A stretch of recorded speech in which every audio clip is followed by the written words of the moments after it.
Clara Whitmore did not knock. She kicked the gate open with what was left of her strength, stumbled through the mud, and stood at the foot of Elias Caldwell's porch steps with her youngest pressed against her chest and her daughter gripping the back of her coat, and she looked up at the man standing in the doorway with a shotgun in his hands and said clear as a church bell on a windless morning, "You shoot me. You shoot the only person who was ever going to make sure you don't die alone on this land." If this story has moved you already, please subscribe to our channel and follow along until the very last word, because this story is going to go somewhere that will stay with you long after it's over. Drop the name of your city in the comments below. I want to see exactly how far this story has traveled. Now let's begin. The gate had not been opened in 11 months. Elias Caldwell knew that because he had counted. He had counted the days the way a man counts the last of his flour, not because he cared, but because counting gave the silence something to do. 321 days since the last person had stood at that gate. A feed delivery boy who had left the grain sacks outside and driven off without knocking, because even boys of 16 knew better than to knock on Elias Caldwell's door uninvited. 322 days now, because the gate was open. He had heard it before he saw it, a sound like old wood giving way, not breaking but surrendering, the way things surrender when they have been pushed past the point of pride. He was at the kitchen table when it happened, both hands wrapped around a tin cup that had gone cold an hour ago, staring at nothing, the way he had learned to stare at nothing, which was to say with great practice and greater intention. The fire in the stove had dropped to embers. He hadn't fed it.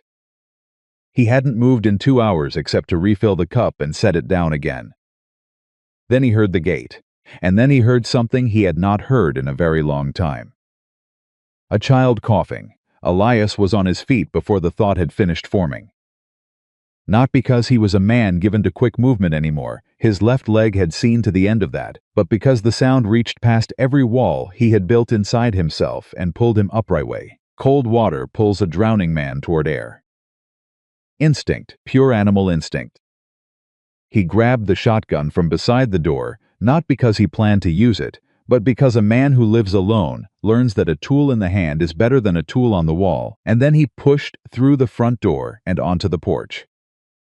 What he saw stopped him at the top step. A woman, younger than he'd expected, though he'd expected nothing at all. Maybe 28, maybe 30, with dark hair plastered flat against her face from what looked like the better part of a day's rain, and a dress so worn through at the shoulders that he could see the white of her chemise beneath it. She was carrying a boy 3 years old, maybe 4, pressed against her left side, with her arm locked under his legs and his face buried against her neck. The boy was the one coughing, a wet rattling sound that no child's chest should make in November. Behind her, holding the back of her dress with both hands, was a girl. Older than the boy by a few years, 7, maybe 8. She had her mother's dark hair and her mother's jaw, set hard against the cold, and she was watching Elias with eyes that had already learned not to trust what they saw. The wagon behind them was a wreck. One rear wheel had cracked down the spoke and been lashed together with what looked like strips of leather cut from a harness. The horse pulling it was a gray mare, so thin Elias could count her ribs from the porch, and she stood with her head dropped low and her eyes half closed, the way horses stand when they have decided they are done. Elias looked at all of this in the space of 3 seconds. Then he looked at the woman's face. She was not crying. He noted that first. She had the look of a woman who had cried everything she had some miles back and arrived here with nothing left but the thing underneath the crying, which was a kind of terrible, stripped-down determination that was almost frightening to look at directly. Her eyes were fixed on him, dark eyes, steady, the kind of steady that doesn't come from confidence but from the place a person reaches when they have run out of options and discovered to their own surprise that they are still standing. She kicked the gate open. He'd already told you that part. But watching it happen, watching her shift the boy on her hip, plant her left foot, and kick the gate hard enough that it swung back and cracked against the fence post, watching a woman who could barely stand do something with that much intention, it was the kind of thing a man remembered. She walked to the foot of his porch steps, stopped, looked up at him. "You shoot me," she said. "You shoot the only person who was ever going to make sure you don't die alone on this land." Elias stared at her. The shotgun was in his right hand, barrel pointed at the porch boards. He had not raised it. He was not going to raise it. But he held it, the way men hold things when they do not know what else to do with their hands, and she had looked straight at it before she'd looked at him, and she'd said what she said anyway. "Ma'am," he said, and his came out rougher than he intended, scraped dry from disuse. "I don't know who you are." "Clara Whitmore," she said. "My husband was Thomas Whitmore. He worked the Denning Ranch, 40 miles east of here, until September, when he fell from a hayloft and broke his back and died 4 days later, owing Harlan Denning 6 months of advanced wages that Denning claimed Thomas had never earned." Her voice did not waver. She delivered the facts the way a man reads a bill of sale steadily, without ornament, because the facts were bad enough without help. "Denning took the cabin, took the furniture, took the last of our winter stores. Said it was in the contract Thomas signed. I never saw the contract. Thomas couldn't read well enough to know what he'd signed. By the time I understood what had happened, we had the horse, the wagon, and 3 days of food." Elias said nothing. "That was 11 days ago," Clara said. He looked at the boy on her hip. The coughing had quieted some, but the child's face was pale in a way that had nothing to do with cold. "I'm not asking for charity," Clara said. "I'm asking for work. I can cook, I can clean, I can mend fences and slop hogs and do whatever needs doing on a working ranch. I can see from here that plenty needs doing." Her eyes moved briefly over the sagging porch rail, the broken hinge on the barn door, the fence line at the north end of the property where 2 posts had gone over. Then back to him. "You give me and my children a roof and I will work for every inch of it." "I don't need help," Elias said. "You need a great deal of help," Clara said. "But that's not what I'm selling." He blinked. "I'm selling work," she said. "What you need and what you're willing to admit are 2 different things. And I don't have the time to negotiate the distance between them." The girl behind her, the daughter, tugged at her mother's dress. Clara reached back without looking and put her free hand over the girl's, without breaking her gaze from Elias. "My daughter's name is May," Clara said. "She's 7. The boy is Samuel. He'll be 4 in the spring." A pause. "If he makes the spring." That last sentence fell into the cold air between them and didn't move. Elias looked at Samuel again. The boy had lifted his head from his mother's shoulder and was looking at Elias with the wide, unguarded curiosity of a child who had not yet fully learned to be afraid. His cheeks were flushed, not from the cold, from something inside. Elias knew what fever looked like in a child. He had seen it before. He had held it in his arms before. He was not going to think about that right now. "The guest cabin's got no heat," he said. His own voice surprised him. He was already negotiating, and he hadn't decided to. "Stove needs a new flue pipe." "I can fix a flue pipe," Clara said. "Roof leaks on the east side. I can patch a roof." "It's November in Montana." "I know what month it is," Clara said. "I've been walking through it." Elias stood there. The wind was picking up from the north, the way it did this time of year before it decided to become something serious. He could feel it in his leg, the deep ache that lived in the bone where the break had been, that got worse in the cold and never entirely left in the warm. He shifted his weight off it without thinking, and he caught the moment Clara noticed him do it, and he hated that she noticed, and she said nothing about it, which he hated slightly less. "1 week," he said finally. Clara's jaw tightened slightly. Not in anger, in something closer to relief that she was working very hard not to show. "1 week," she agreed. "You work. You keep to your side. You don't go through my things, and you don't ask questions about what you see." "Agreed. And if the boy needs a doctor..." "He doesn't need a doctor," Clara said, and something shifted behind her eyes. "He needs warmth and food and rest. He'll be fine." She said it the way mothers say things they are not entirely sure of, but have decided to believe completely, because the alternative is not survivable. Elias stepped to the side. "Barn's around back," he said. "Horse can go in the far stall. There's feed, not much, but enough." "Cabins east of the house, wood stacked on the south side." He paused. I'll find a flue pipe. Clara nodded once. Thank you, Mr. Caldwell. Don't thank me, he said. 1 week, he went back inside. He stood in his kitchen for a long time after that, listening to the sounds of her moving in the yard, the creak of the wagon, the low exhausted sound the mare made when she was finally unhitched. The soft murmur of Clara's voice, talking to her children in the way mothers talk to children when they are telling them everything is going to be all right, and meaning it, more than they know how to prove. He picked up his cold cup of coffee, set it down, went to find a flue pipe. The guest cabin had not been opened since the spring before last. It had that smell, the smell of a room that had been closed too long, where the air had turned flat and the dust had settled into a kind of permanence. Elias stood in the doorway with a lantern and looked at it without pleasure. The iron stove in the corner was functional, but the pipe had rusted through at the joint. He'd been meaning to replace it since August and had found 11 excellent reasons not to. The east wall showed the dark shadow of water damage at the top corner, where the roof had wept through 2 winters of heavy snow. The single window on the north side had a crack in the glass that someone had tried to seal with a strip of cloth. He got the stove going with a length of spare pipe from the machine shed, packed a wad of caulk around the joint, and had the room warming by the time Clara came in carrying Samuel, wrapped in what looked like the last blanket she owned. She stopped when she felt the warmth, just for a moment. Just a single moment where her face changed, where the grip of it loosened, just enough that he could see what was underneath, which was a woman who had been very cold for a very long time and had just felt something warm for the first time in days. Then it was gone. The grip came back. She crossed to the bed, set Samuel down, pulled the blanket around him, and turned to Elias. "The pipe will hold? Long enough," he said. "I'll put a proper joint on it tomorrow." May had come in behind her mother and was standing near the door, watching Elias with those steady, suspicious eyes.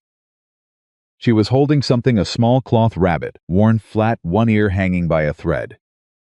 She clutched it against her chest and did not look away from him. Elias looked at her. She looked back. "That's your rabbit," he said. May said nothing. "She doesn't talk much to people she doesn't know," Clara said from across the room, not turning around. "She'll come around. I'm not asking her to," Elias said. He set the lantern on the table and turned to leave. "Mr. Caldwell," he stopped, didn't turn all the way around. Presented his shoulder instead. The way he'd learned to receive things he wasn't sure how to face directly.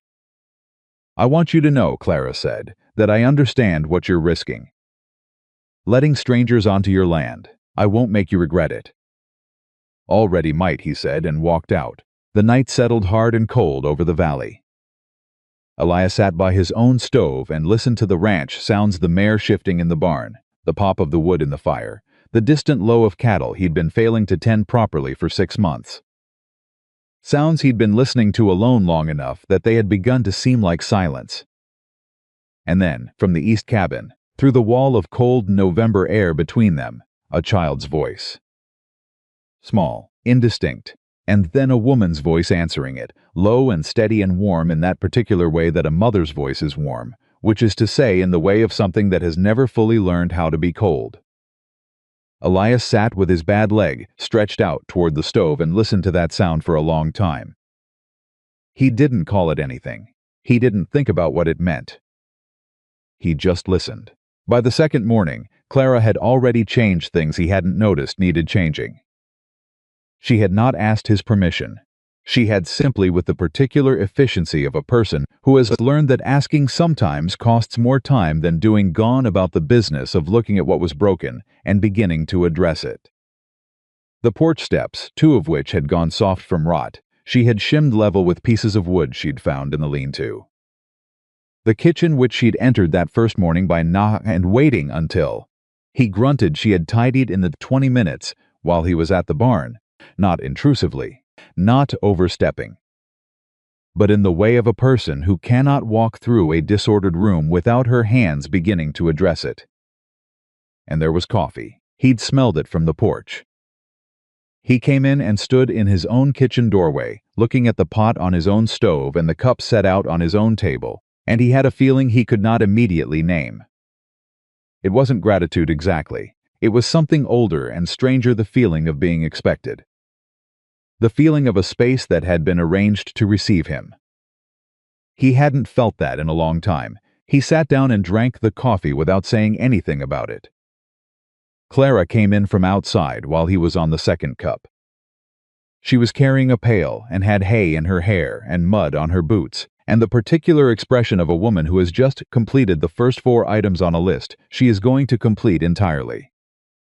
"Your bay gelding has a shoe pulling loose on the left front," she said, setting the pail by the door. "I didn't touch it, didn't know if you had a preference, but it'll need seeing to before the ground freezes hard." Elias looked at her. "I know enough," she said.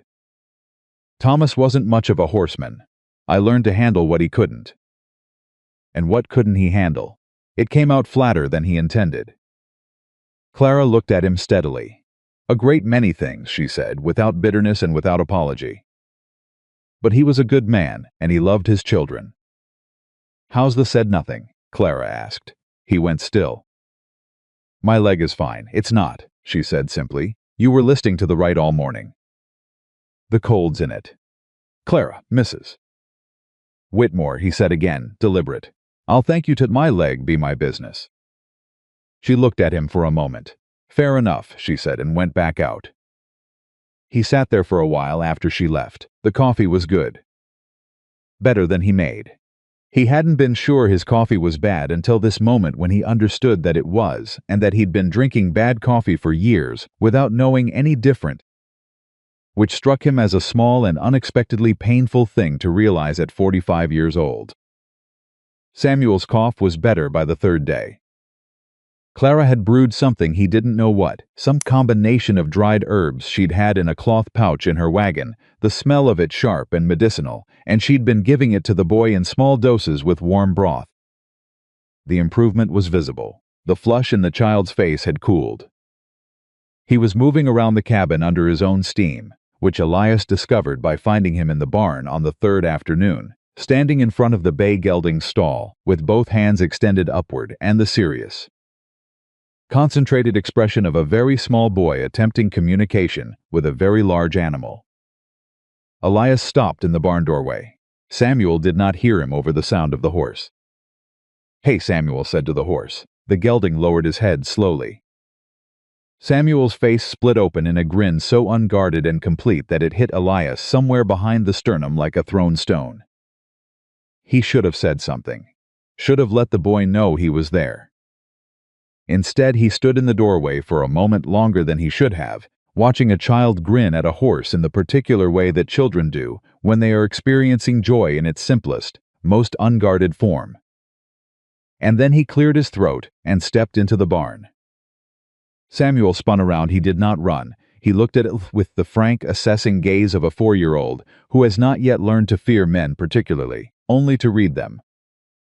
"Horse," Samuel said, pointing. "Yeah," Elias said. "That's render." "Render," Samuel repeated carefully, as if filing it. "You like horses?"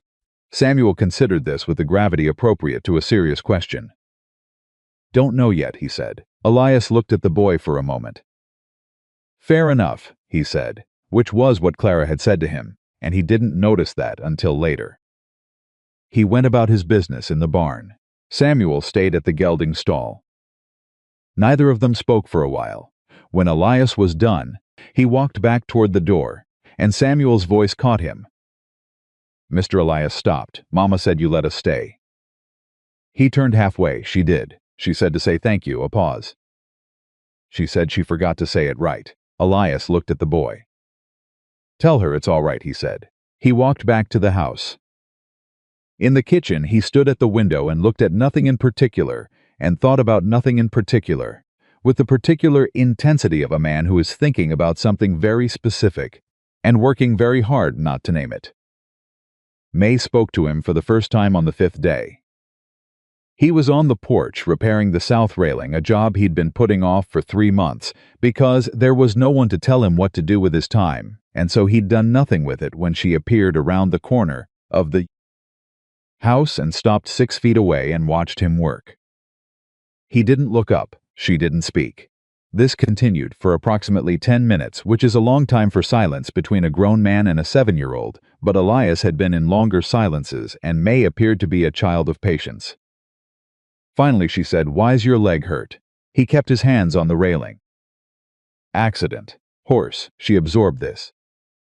"The horse kicked you? Came down on me. Did it hurt?" "Some. Does it still hurt?" He looked up at her then.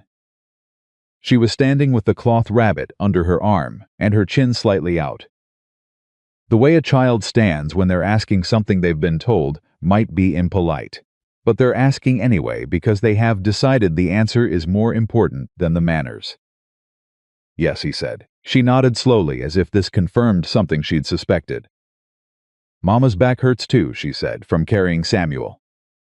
"She doesn't say so." "I know," Elias said before he thought about it. May looked at him. "How do you know?" He turned back to the railing. "Because she carries him on the left, shifts her weight to the right. She favors the left side when she thinks no one's watching." He could feel May looking at the back of his head. "You watch her," she said. It wasn't an accusation. It was just a thing she'd noticed. "I watch everything on my property," he said. "Habit." "Oh," May said. She stayed a while longer. Then she went back around the house. He heard her telling her mother something, the words unclear, and then Clara's voice, lower, and then silence. He finished the railing. He stood and tested it with both hands, putting his weight on it the way the winter would, and it held. He hadn't fixed anything on this property in a long time. He looked at his hands for a moment. Then he went in and started on dinner. He didn't know why he did that either. Clara came to the kitchen door at dusk and stopped when she saw him at the stove. "You're cooking," she said. "I live here," he said.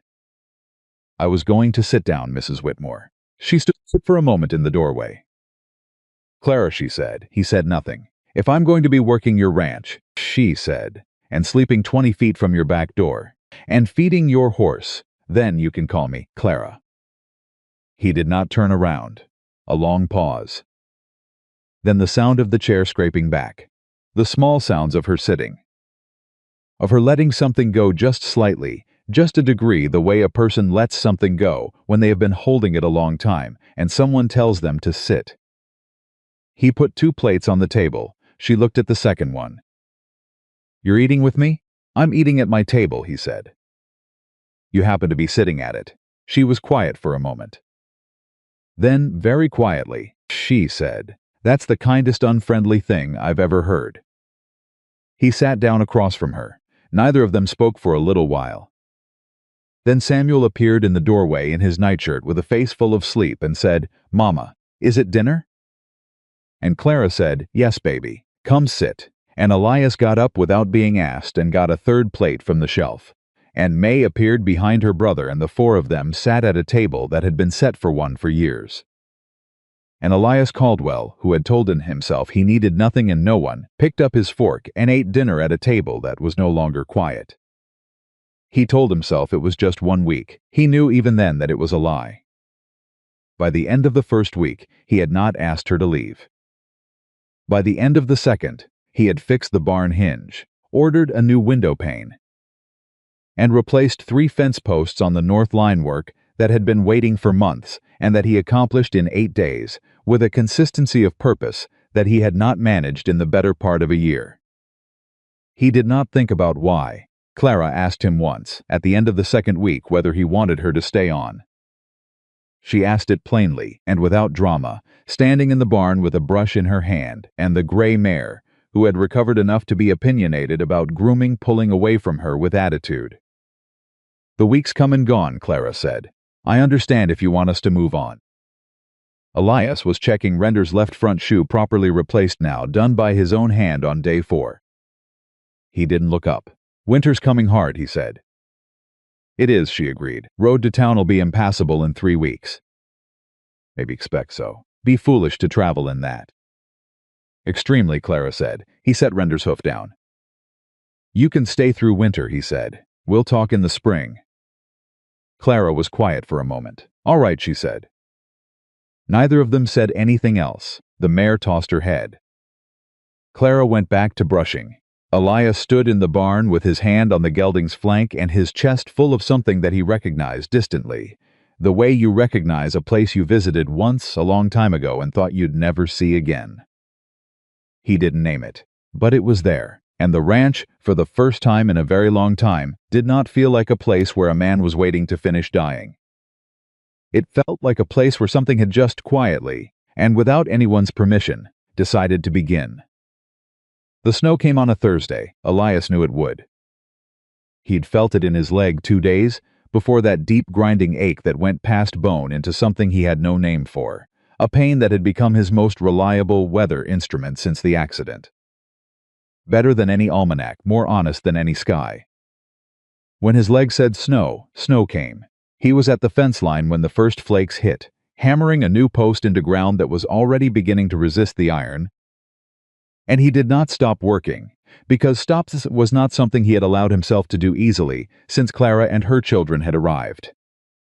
Moving kept him from thinking. Thinking had become dangerous in ways it hadn't been before, because now when he thought about the coffee waiting on the stove, and the sound of May reading aloud to Samuel in the evenings. And the particular way Clara stood at the barn door in the mornings with her arms crossed and her breath coming out in small clouds while she looked at the sky and made her own private assessments of the day, and none of that thinking led anywhere he knew how to go. So he worked. The post went in crooked. He pulled it, reset it, drove it again. Clara appeared at the fence line 20 minutes later with a tin cup in each hand, and that expression she had developed, not sympathy, not pity, something more exacting than either. A kind of practical concern that assessed the situation and presented itself without apology. "You're going to lose that hand if you keep working bare in this," she said, holding out a cup. "I've worked in worse," he said, and took the cup anyway. She stood beside him and looked at the new post and said nothing for a moment. "It's straight," she said. "It'll do," he said. "I said it's straight, Elias." He looked at her sideways. She had started using his given name sometime in the 3rd week without announcement or ceremony, the way she did most things, simply deciding that a thing was appropriate and proceeding as though it had always been so. He had not corrected her. He told himself he hadn't noticed until now. "The south pasture fence has 4 posts that need replacing before the ground locks up," she said, cupping both hands around her own tin and looking out at the gray sky with a rancher's eyes, which she had developed without any apparent effort or training. "If you do 2 tomorrow and I do 2 the morning after, we can finish before the real freeze." "You don't need to. I know I don't need to," she said. "I'm going to." He drank his coffee, she drank hers. The snow was coming steadily now, not heavy yet but serious, the kind that meant business rather than decoration. "May wants to learn to ride," Clara said after a while. He said nothing. "I told her I'd ask you. She's 7. "She's ready. That your assessment or hers both," Clara said. "She sat on the gray mare yesterday while I was brushing her, and she didn't flinch once. The mare didn't flinch either, which tells you more." Elias looked at the snow. "We'll see," he said. Clara made a sound that was not quite agreement and not quite argument, a sound that, in the 6 weeks she had been on his property, he had come to understand meant she had won and was being gracious about it. She went back to the house. He stood at the fence line with his empty cup and looked at the posts and thought about a 7-year-old girl on horseback with her jaw set and her mother's eyes and a cloth rabbit under one arm, and he did not call what he was feeling anything at all. The freeze came on hard that night, and with it came Harlan Denning's man. Elias heard the horse before he heard the knock, a single rider, fast, which was unusual enough for November that he was at the door before the second knock landed. He opened it to find a young man he recognized from the county seat, one of the riders who moved between the larger ranches in the valley, carrying messages for men who did not deliver their own. The rider held out an envelope. Elias took it. "Denning sends his regards," the rider said, in the tone of a man who has been told to say exactly that and nothing more. "I'm sure he does," Elias said. He read the letter at the kitchen table while the fire popped, and the snow hit the windows in long, steady sweeps. It was written in the clean, formal hand of a man who employed a secretary, which meant every word in it had been chosen by someone who understood exactly how words could be used as instruments of precision damage. The substance of it was this: Harlan Denning had acquired, through purchase, the outstanding loan on the Caldwell Ranch, a debt Elias had carried for 4 years. Taken out after the accident, when he could no longer manage the work alone and had borrowed against the land to hire help he ultimately couldn't afford to keep. The loan had been held by a bank in Billings that had apparently quietly sold its paper to Denning sometime in the early fall. The letter informed Elias, in the language of courtesy that is crueler than plain hostility because it wraps the blade in silk, that the loan would be called in full on the first each 90 days hence, and that if payment was not received in full, the property would revert to Mr. Denning's possession. Elias read it twice, then he set it on the table and sat with it for a long while. He knew what the number was. He had known it for 4 years, the way you know the weight of something you carry all the time, not because you measure it daily, but because it is always there, changing the way you stand. The number was not survivable, not in 90 days. Not in 900. Not on what this land was currently producing, which was less than half what it should have been, before his leg and his grief had stripped the operation down to something barely alive. He was still sitting at the table when Clara knocked. 2 knocks, then a pause. The knock she had developed for late hours, different from the morning knock, quieter, the one that said she was checking rather than arriving. He didn't answer right away. She knocked again, he said. She opened the door and read the room in the way she had of reading rooms, the letter on the table, his hands flat on either side of it, his face doing the thing his face did when he was containing something large. She came in and sat across from him. She didn't ask. She waited. He slid the letter across the table. She read it without speaking.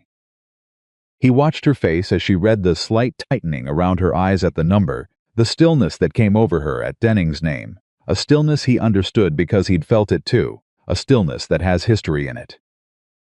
Denning, she said. You know him. I know of him. She set the letter down. Thomas worked a season on a ranch that bordered Denning land 3 years back. The stories were consistent. She looked at Elias. He collects things, proper debts, people who owe him.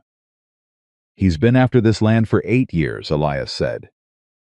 Offered twice, both times I said no, so he found another way in. He's patient, Elias said. I'll give him that. Clara was quiet for a moment. How bad is it? He said. He did not dress it up. She was not a woman who benefited from things being dressed up. The number he's calling in, I can't raise it. Not by March. Not by next March. She looked at him steadily. What can you raise? Half. Maybe a little more if I sell the gray mare and 2 of the cattle. Don't sell the mare, she said immediately. She's a good horse, and May's just learning on her, and she's worth more as a working animal than whatever Denning would give you in a forced sale anyway. She said it quickly, practically, without sentiment, and then seemed to hear what she'd said and added, quieter, and May's attached to her. Elias looked at his hands. Half isn't enough, he said. No, Clara agreed, but half is a start and 90 days is time. She folded her hands on the table.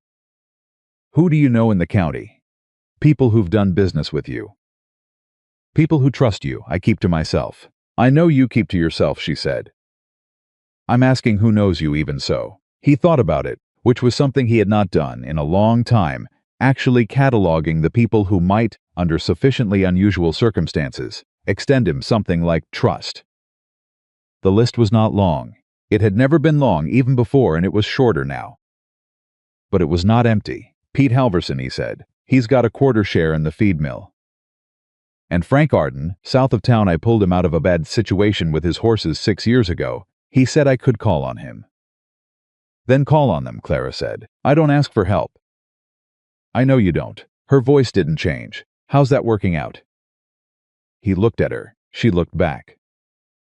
And in her eyes there was something that was not unkindness, not even close to unkindness, but was something more demanding than kindness, which was the refusal to let him use his pride as an excuse when the stakes were this particular size. He looked away first. Denning has friends on the county board, he said. He's been building relationships there for years. A hearing, if it comes to one. Then we don't let it come to one, Clara said. We handle the debt before it gets that far. He noticed the word. He didn't think she noticed that she'd used it. Why, he said. She looked at him. Why does it matter to you, he said. What happens to this land? She was quiet for a moment. Not the defensive quiet of a person caught at something. The genuine quiet of a person thinking about how to say something true. Because my children are sleeping in that cabin, she said finally. Because Samuel's cough is gone and May smiled this morning for the first time in 4 months. Because this place, she stopped. Started again. This place has started to feel like something, Elias. And I have been a very long time without something. He sat with that. Outside, the wind had picked up and was doing serious work against the windows. The snow was thickening. You should get back to the cabin, he said. It's cold, she agreed, but reached across the table and picked up Denning's letter and folded it with the precise, deliberate movements of someone who has dealt with threatening documents before and knows they are more manageable when they are smaller. She set it back on the table. Sleep, she said. We'll start on it tomorrow. She went to the door. Elias, he looked up. You kept that debt to yourself for 4 years, she said. You could have told someone. There wasn't anyone to tell. She looked at him for a moment with an expression he could not entirely read, something between sorrow and something else, something quieter and more permanent. There is now, she said. She closed the door. He sat at the table for a long time after that, with the folded letter and the dying fire and the sound of winter working against the walls of the only thing he had left, which had stopped feeling like the only thing he had sometime in the last 6 weeks without his noticing. Morning came gray and brittle, the kind of cold that made the floorboards creak under the slightest weight. Elias was up before the light fully arrived, and he found Clara already in the kitchen when he came through, not cooking, not cleaning, but sitting at the table with a piece of paper and a pencil, writing numbers. She had the look of a woman who had not slept much, but had used the not sleeping productively. She looked up when he came in. I've been working it out, she said. Working what out? The money. She turned the paper around so he could see it. Columns of figures, neat and precise. If you sell the 2 cattle, the older ones, not the breeders, and keep the mare, and if Halverson and Arden each come in for even a quarter of what they can reasonably spare, and if the spring calf crop is decent. That's a lot of ifs. Everything is ifs, she said. But these are workable ifs. He looked at the numbers. She had done it correctly, not just the arithmetic, which was impeccable, but the judgment behind the arithmetic, the sense of which pieces were movable and which were not, the kind of understanding you get from living close to a working operation. You've done this before, he said. I managed Thomas's accounts, she said. What accounts there were? A pause. He was a good man, but he wasn't careful with money. I learned to be careful for both of us.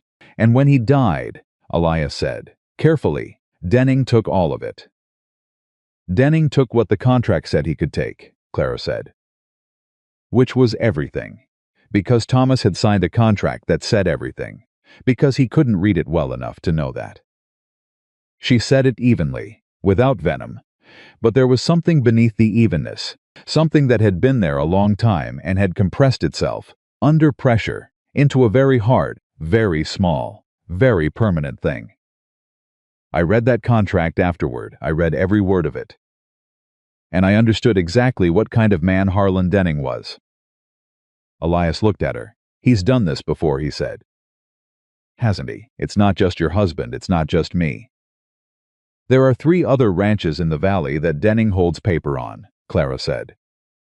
I found that out before I left. Talk to wives. Mostly men don't talk as freely as women do when they're afraid, which I find ironic but not surprising. She looked at the paper. The Horton place east of the river, the Whitfield property up toward the ridge, and a small operation near Miller's Creek run by an older widow named Sadie Pruett, who's been there 40 years and doesn't have anyone to help her. Elias was quiet. What are you telling me? He said. I'm telling you that this isn't just about you, Clarissa said.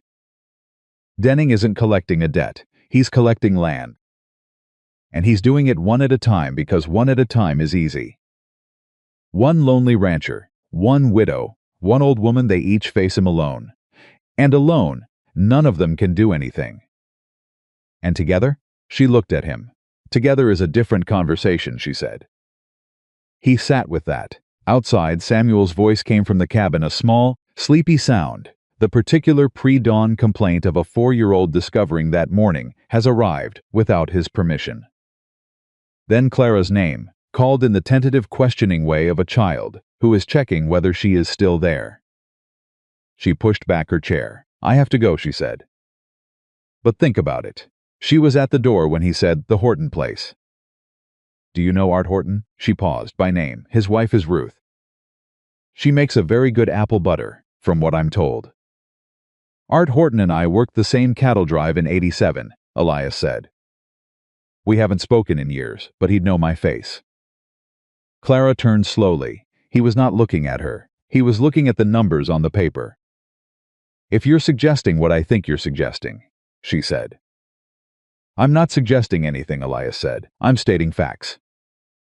She looked at him for a long moment. "I'll be back in an hour," she said. After Samuel settled, she went out. He heard her cross to the cabin, heard the door, heard Samuel's small outrage converted almost immediately into the quieter sound of a child being held. He sat at the table with the column of numbers and thought about Art Horton and the Whitfield property and a widow named Sadie Pruett who had worked her land for 40 years and did not have anyone to help her. And he thought about Harlan Denning sitting somewhere warm and patient, waiting for each of them to fall over separately, which was so much tidier than having to push them. He thought about Clara's word, together. He'd spent 11 years alone on this property, telling himself that was a choice rather than a consequence. That the solitude was something he'd selected with clear eyes, rather than something that had happened to him in stages, so gradual he hadn't noticed, until the stages were done. His wife gone, his son gone, the men who'd worked for him gone one by one.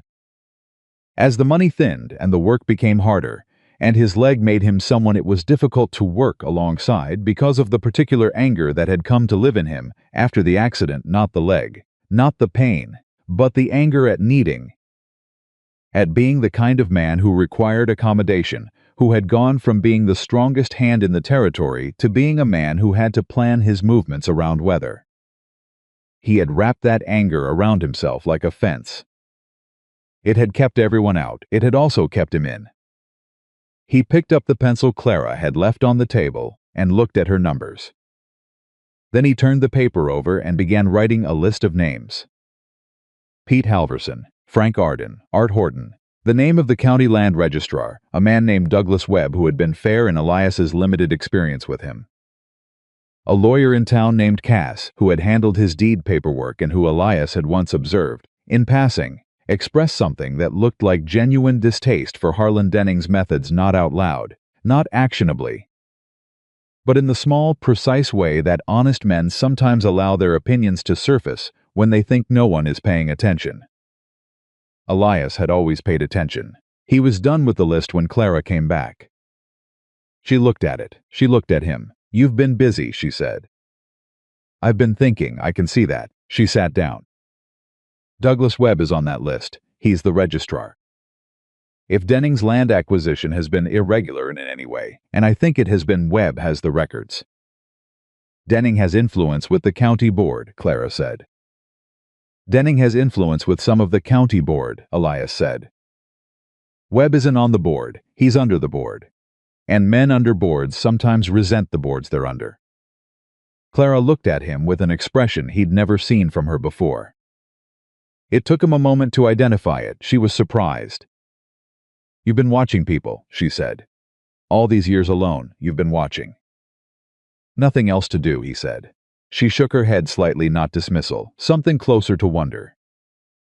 "We should ride to Halverson first," she said. "Today, if the road's still passable." "The road's passable until noon," he said. "After that, the snow will close it for a day, maybe 2. Then we should leave soon." There it was again. "May can watch Samuel for a few hours," Clara said. "She's capable. She'll complain, but she's capable." "I know she's capable," Elias said. Clara stood. "I'll get the horses ready," she said and moved to the door. Clara. She stopped. He was not a man who expressed things easily. He had spent too long in his own silence for the words to come without resistance, and the resistance was real, not performance, not pride exactly, but the genuine difficulty of a man unlearning the habit of keeping everything inside the fence he'd built. "I should have reached out to Halverson myself," he said. Months ago, before it got to this point, Clara waited. "I didn't because stopped. Started again. I didn't want anyone to see that I was struggling." She was quiet for a moment. "I know," she said. "I could see it the first day. The whole property could see it." A pause. "The not asking was the loudest thing about you, Elias." He looked at the table. "We're going to fix it," she said. Simply, without sentimentality, "That's what we're doing today." She went out to the horses. He sat for a moment longer. Then he put on his coat and his hat, picked up the list of names, and followed her. Pete Halverson was a broad, red-faced man who had operated the quarter share of the mill for 20 years on the strength of a handshake reputation and a memory for the specific quantities of every man he'd ever done business with. He knew Elias's face and the dimensions of his situation, and when Clara laid the numbers on Halverson's kitchen table, she had brought them, neatly transcribed. Without being asked, Halverson leaned back in his chair and chewed the inside of his cheek in the way of a man who is doing real arithmetic and not just performing it.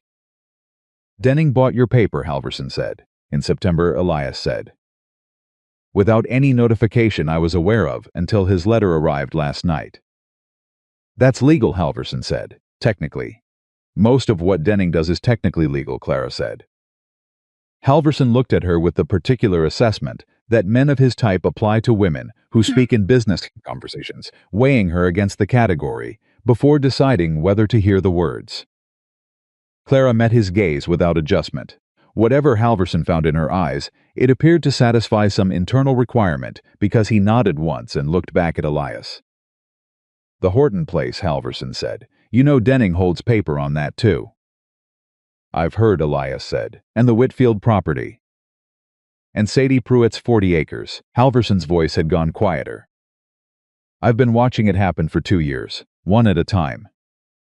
Just far enough apart that no one put the pieces together." "We're putting them together now," Clara said. Halverson looked at her again. "Who are you, exactly?" "Mrs. Whitmore," Clara said. "Clara Whitmore. My husband worked Denning's east pasture until September, when he died in an accident and Denning took everything we owned against a debt Thomas couldn't read well enough to understand he'd signed." The room was quiet. Halverson set his hands flat on the table. "All right," he said. "What do you need from me?" When they rode back to the ranch that afternoon, the snow was coming harder, and the light was failing early the way it did in Montana in November, dropping out of the sky with the particular abruptness of a door closing. But Elias rode with something in his chest that had not been there in the morning, not hope exactly, which was too large a word for what was still a fragile thing, but something adjacent to it. Something that had been absent long enough that its return felt almost unfamiliar. Halverson had committed what he could. Frank Arden, reached by messenger the same afternoon, sent word back that he'd come to the ranch on Saturday. The name of Douglas Webb, the county registrar, sat at the bottom of Elias's list like an unopened card, a possibility he had not yet approached but could feel the weight of. Clara rode beside him in silence for a long while. Then she said, "Art Horton." Elias said, "If the road opens." "Oh, by mid-morning," she said. "How do you know?" "The wind shifted east an hour ago," she said. "The heavy snow follows the west wind. When it comes east, it's clearing." He looked at her. She was looking at the road ahead. "Thomas used to say I could read the sky better than any man he'd worked with," she said. He meant it as a compliment. Elias said nothing. After a while, Clara said, "Halverson's going to talk.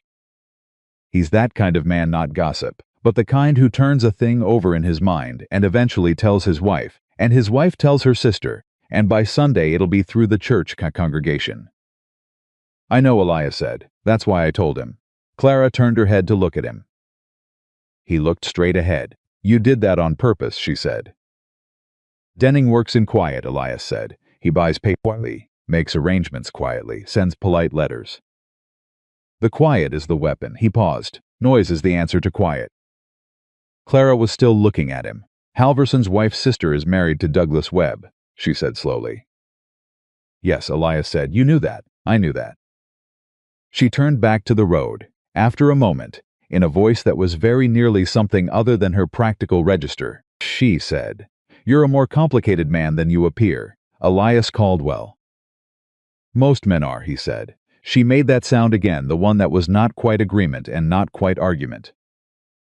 The ranch came into view as the last light went, and in the east window of the guest cabin, a small lamp was burning, and through the glass they could see the silhouette of May sitting upright at the table, very likely telling Samuel a story in the particular boss-like fashion that May used for most things, the rabbit-skin toy visible on the table beside her.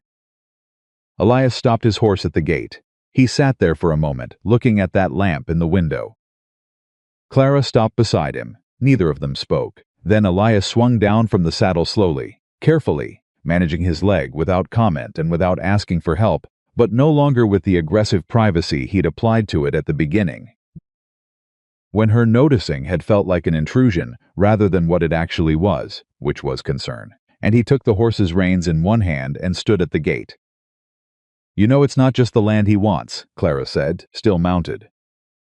"I know," Elias said. "He wants to prove that a man alone is easier than a man who has people beside him." Her voice was quiet. He built his whole business on that idea. Elias opened the gate. "Then let's prove him wrong," he said. He led the horses through. Clara dismounted behind him, and the lamp in the cabin window burned on, steady and small and specific, in the particular way of a light left burning by someone who expects the people they are waiting for to come home.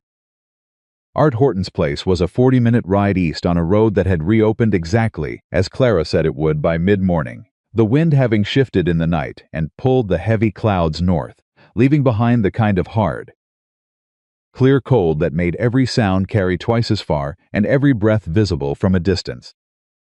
Elias had not been to the Horton Ranch in 4 years. He knew that because the last time he'd been there, his leg had still been in a splint, and Art had come out to the gate to help him off if his horse, without being asked, which was the kind of thing you remembered about a man. Art Horton was 60, maybe a few years past, with the hands of someone who had worked outdoors since childhood, and the voice of a man who had learned to be heard over cattle and wind. He came out to the porch when he heard them ride up, and he stood there for a moment looking at Elias, with an expression that went through several things in quick succession: surprise, then something that might have been relief, then the careful neutrality of a man who has learned to manage his reactions in hard times, because his reactions are observed by a wife and 4 grown children who take their cues from him. "Elias Caldwell," Art said. "You look like hell." "You look the same as ever," Elias said. "That's not a compliment," Art said, but he was already coming down the steps, and he shook Elias's hand with both of his, which was also something Elias remembered about him.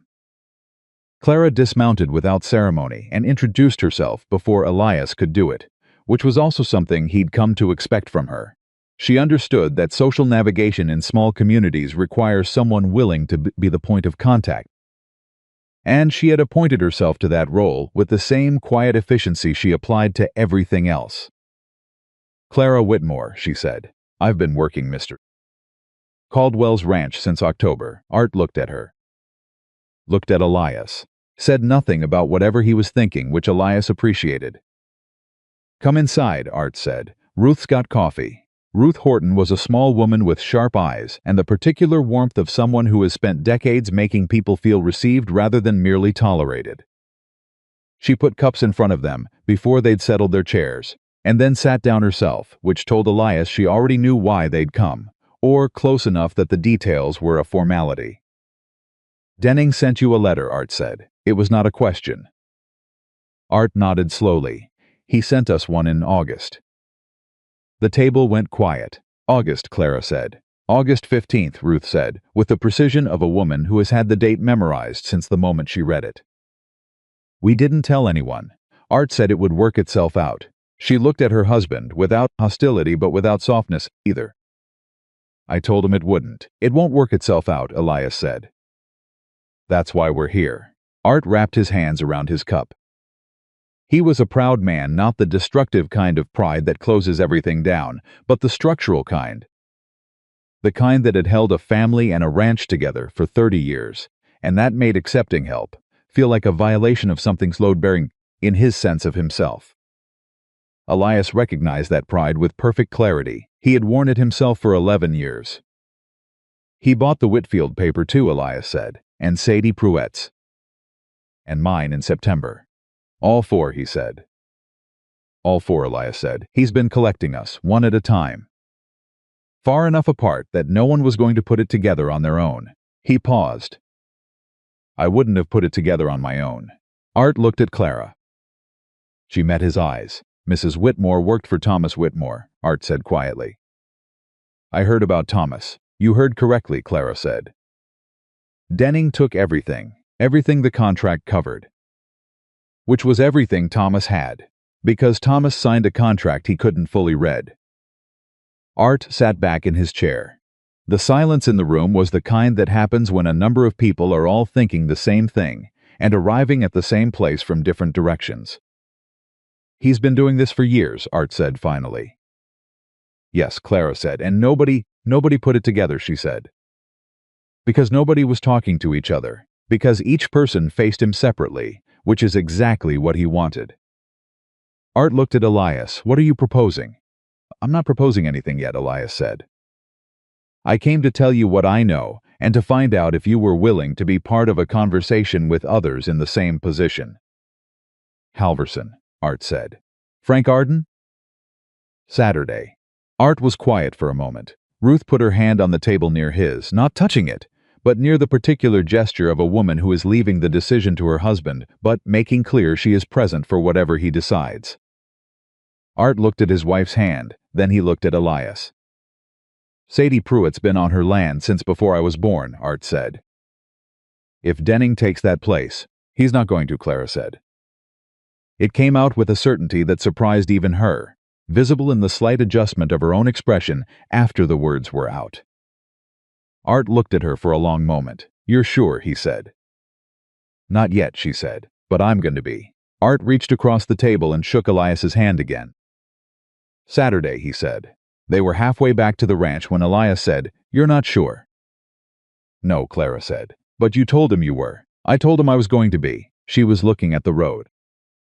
There's a difference. He needed something to hold on to right now. The certainty can come later. The holding on happens first. Elias looked at her profile. Where did you learn that? He said. She was quiet for a moment. 2 children, she said. A husband who was afraid more often than he showed.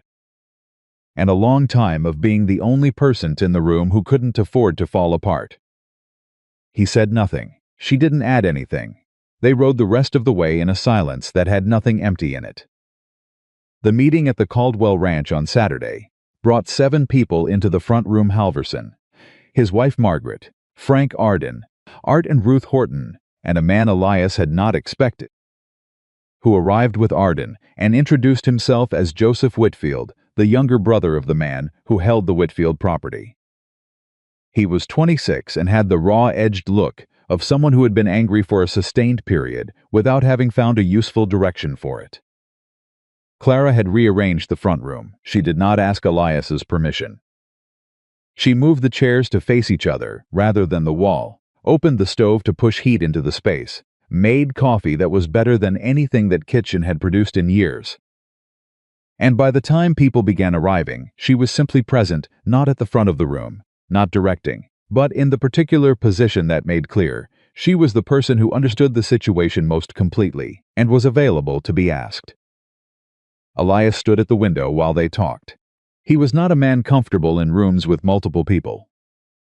He had always been better at action than at assembly, better at fixing a fence post than at explaining why the fence needed fixing. But he had called this meeting, and he was present for it, which was already more than he would have done 6 weeks ago. It was Halverson who laid out the full picture, with Clara's numbers, and the information she had gathered from the county records that Douglas Webb, through his wife's sister, through Margaret Halverson, through the particular information network that women in small communities maintain with greater efficiency than any business arrangement Elias had ever observed had quietly made available. The numbers were worse than any of them had known individually, and better than all of them had feared collectively. Denning held paper on 4 properties totaling nearly 300 acres of valley land. The loans had been acquired through the same Billings bank, at intervals spread across 18 months, carefully timed. The terms of each loan, called provision, allowed for acquisition under default, meaning that if any of the 4 defaulted, the land became Denning's immediately and without further proceeding. But the collective debt was a number that pooled, became something manageable. Not easy, not painless, but manageable. Halverson laid that on the table, and the room changed the way rooms change when a number of people who have each been carrying something alone discover simultaneously that the weight divides. Joseph Whitfield said, "Why would he agree to settle, if we can't pay it all at once?" "He won't agree," Clara said from her corner. Everyone looked at her. "Not directly," she said. "Denning doesn't negotiate. He acquires. That's his nature," she stood. "But there's a name on this list." She nodded at the paper in front of Halverson that Denning cannot easily move against. "Douglas Webb, the registrar," Art Horton said. "Webb has access to every land transaction in this county for the last 20 years, Clara said, including acquisitions that Denning made that may not have been recorded with full accuracy." She paused. "When I asked Webb's wife what her husband thought of Harlan Denning, she said, and I'm quoting exactly, that her husband believed Denning had been reading the county land codes the way a dishonest man reads a contract." Finding the gaps, the room was very quiet. "If there are irregularities in Denning's records," Clara continued, "and if those irregularities are brought to the state land office rather than the county board which Denning influences, then the ground shifts. The leverage shifts." Frank Arden said, "You're talking about going after him directly." "I'm talking about making sure the people with authority over him know exactly what he's been doing," Clara said. "Which is different from going after him. It's removing his cover." Elias spoke from the window. "He'll retaliate," he said. Everyone looked at him. "Before any of this can be filed, before Webb can move, Denning will hear about this meeting. He has ears in this valley. He's always had ears here. He'll know by Monday." The room sat with that. "Then we move faster than Monday," Clara said. Halverson looked at her. "You've thought this through." "I've thought about very little else since Thursday," she said. It was Ruth Horton who said quietly, into the silence that followed, "You don't have a stake in this land, Mrs. Whitmore. You've got no property here, no debt. Denning can't touch you." The room went still in a different way. Ruth wasn't being cruel. Her voice was genuinely puzzled, the honest inquiry of a woman trying to understand a motivation she couldn't quite map onto self-interest. Clara looked at her. "He took my husband's wages," she said. "He put my children in a broken wagon in November and pointed us toward the road. He did it through a contract written to take advantage of a man who couldn't defend himself." A pause. "And he's done it to every person in this room, and several more who aren't here. So you have a stake." Ruth looked at her for a long moment.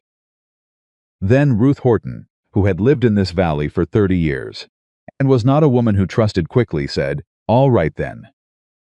And that was enough. Denning's response came faster than Monday. It came on Sunday evening, in the form of a rider, not the same polite young man from before, a different one, older, with the particular bearing of a man who delivers messages that are not invitations, and the message he brought was not a letter. It was a notice, filed with the county clerk that Saturday, the same day as the meeting, which meant Denning had been told about the meeting as it was happening, or immediately after formally calling in the full debt on the Caldwell property. Effective 30 days hence rather than 90, citing a provision in the original loan agreement that allowed acceleration of the debt timeline in the event of material change in the borrower's circumstances.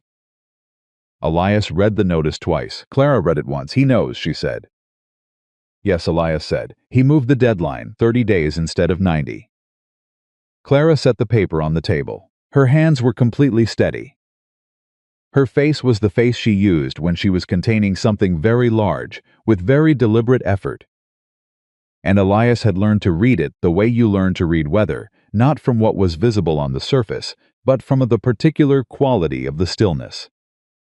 "He's trying to panic us," she said. "Is it working?" She looked at him. "Ask me in an hour," she said. She went to the window. Elias watched her. She stood there for perhaps 2 minutes, which is a long time to stand at a window in silence when something large is happening, and then she turned around. "Douglas Webb," she said, "tomorrow, before Denning can talk to him." "Webb is under the county board," Elias said. "If Denning applies pressure." "Webb isn't corrupt," Clara said. "I would bet a great deal on that." His wife said something that stuck with me. She said her husband keeps records of everything because he believes the records are the only honest thing in county government. A man who keeps records of everything is a man who is waiting for someone to ask the right questions. Elias was quiet. "The question," Clara said, "is who goes to ask him." She looked at him. "Not me," he said. "I'm the man whose land is being taken. I go in there and I'm a man with a personal grievance." "That's easy to dismiss." He looked at her steadily. "You go in there. You're a widow with 2 children, and a dead husband and a contract that was designed to be unreadable, and you've got a list of other people in the same situation, and a name, Harlan Denning, that Webb has been watching for years." Clara stood very still. "You're asking me to walk into the county registrar's office and lay all of it out," she said. "I'm asking you to tell the truth to a man who is waiting to hear it," Elias said. "Which is what you're best at."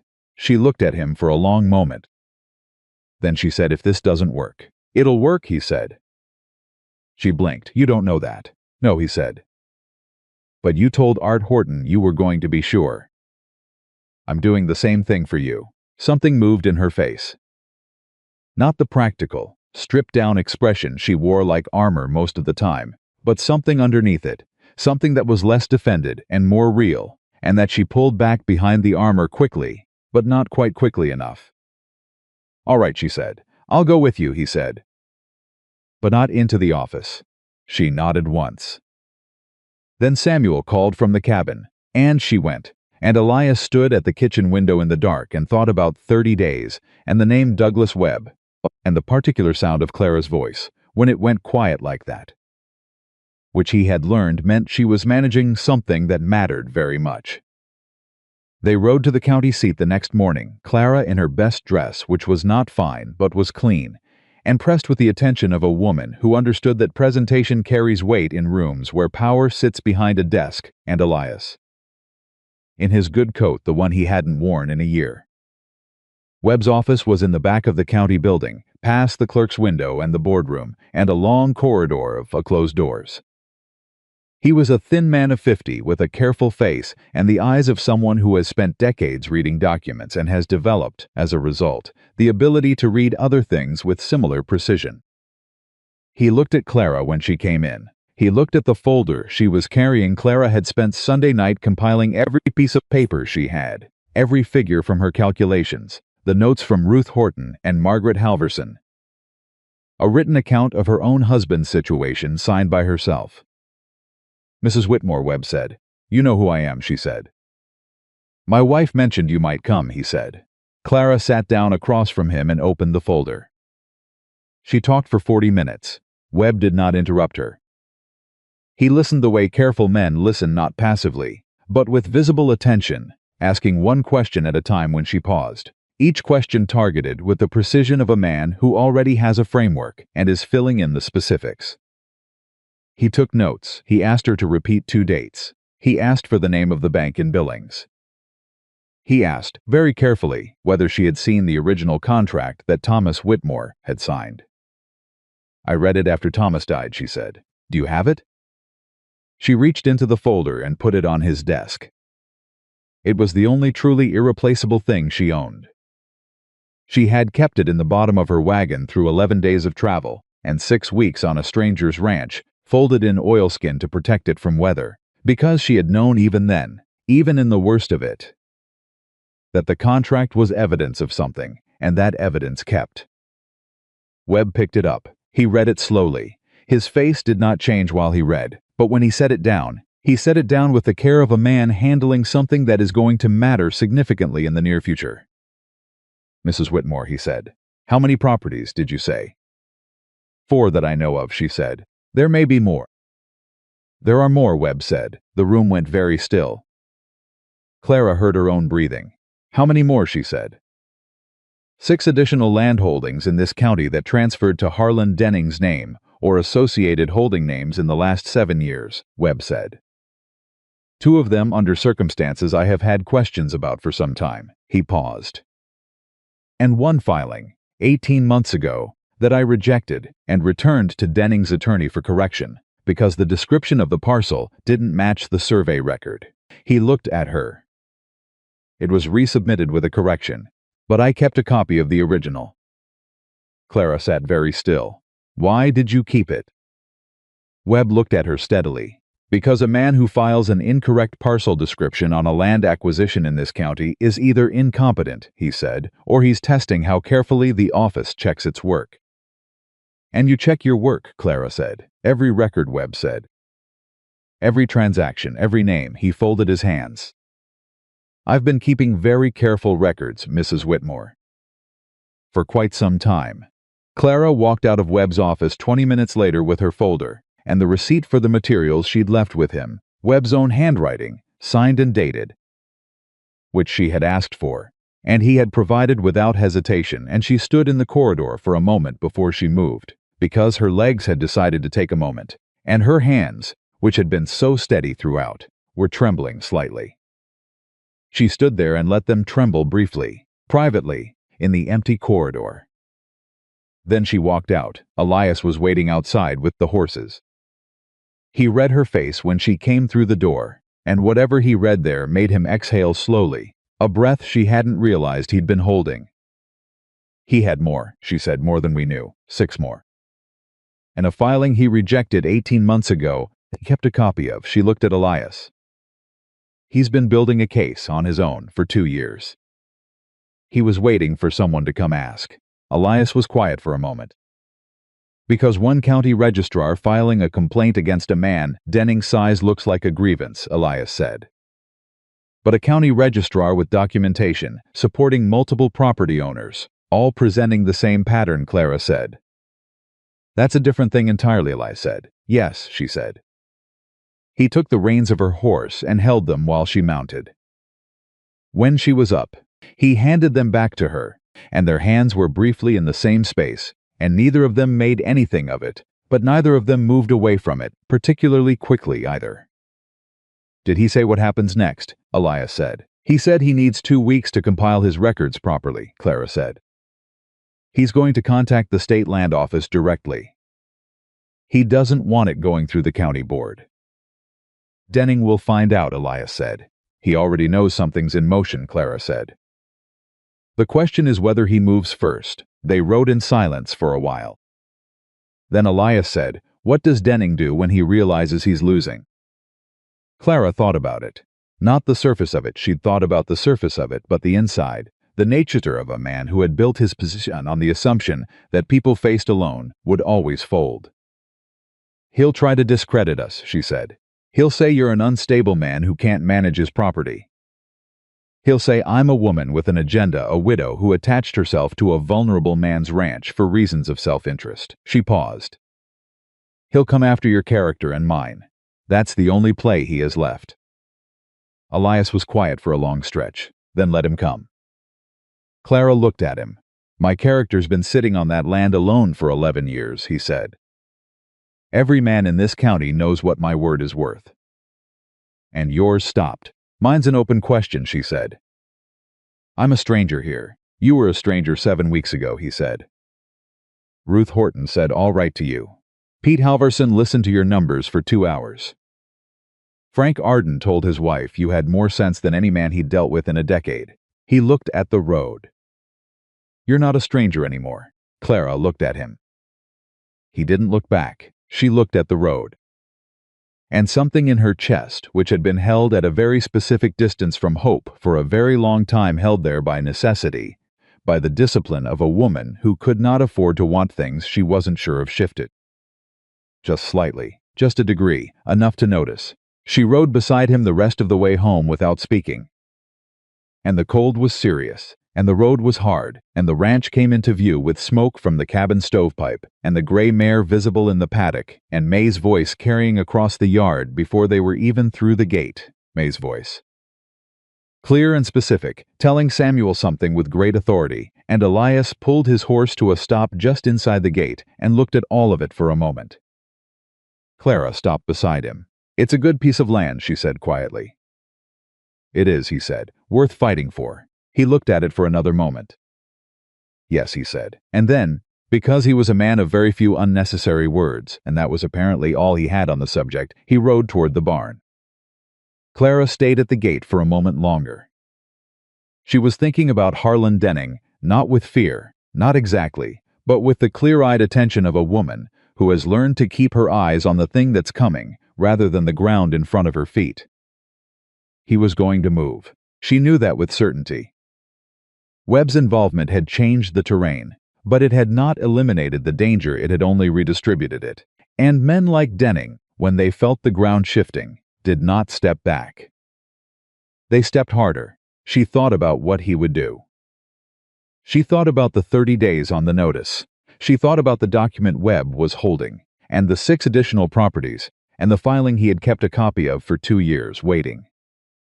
Then she thought about Elias at the county building doorway, holding her horse's reins without being asked, and the list of names on the kitchen table written in his hand.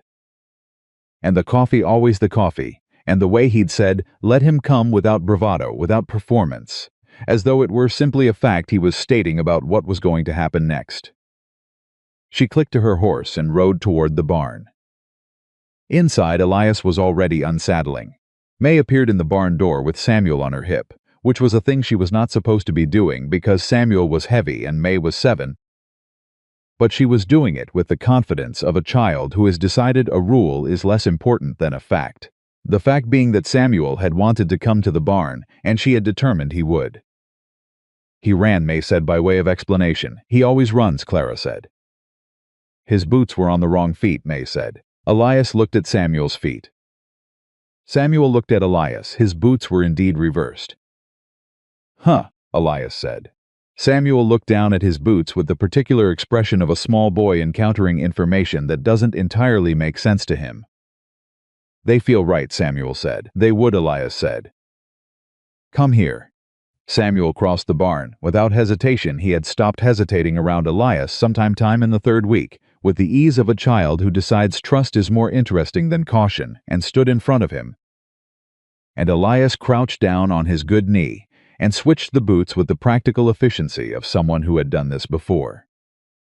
Clara watched him do it. She watched his hands, which were large and careful, and Samuel's face, which was completely content. And May leaning against the barn door with her rabbit under one arm watching her brother, with the expression of an older sister who finds the world's incompetence both exhausting and extremely interesting.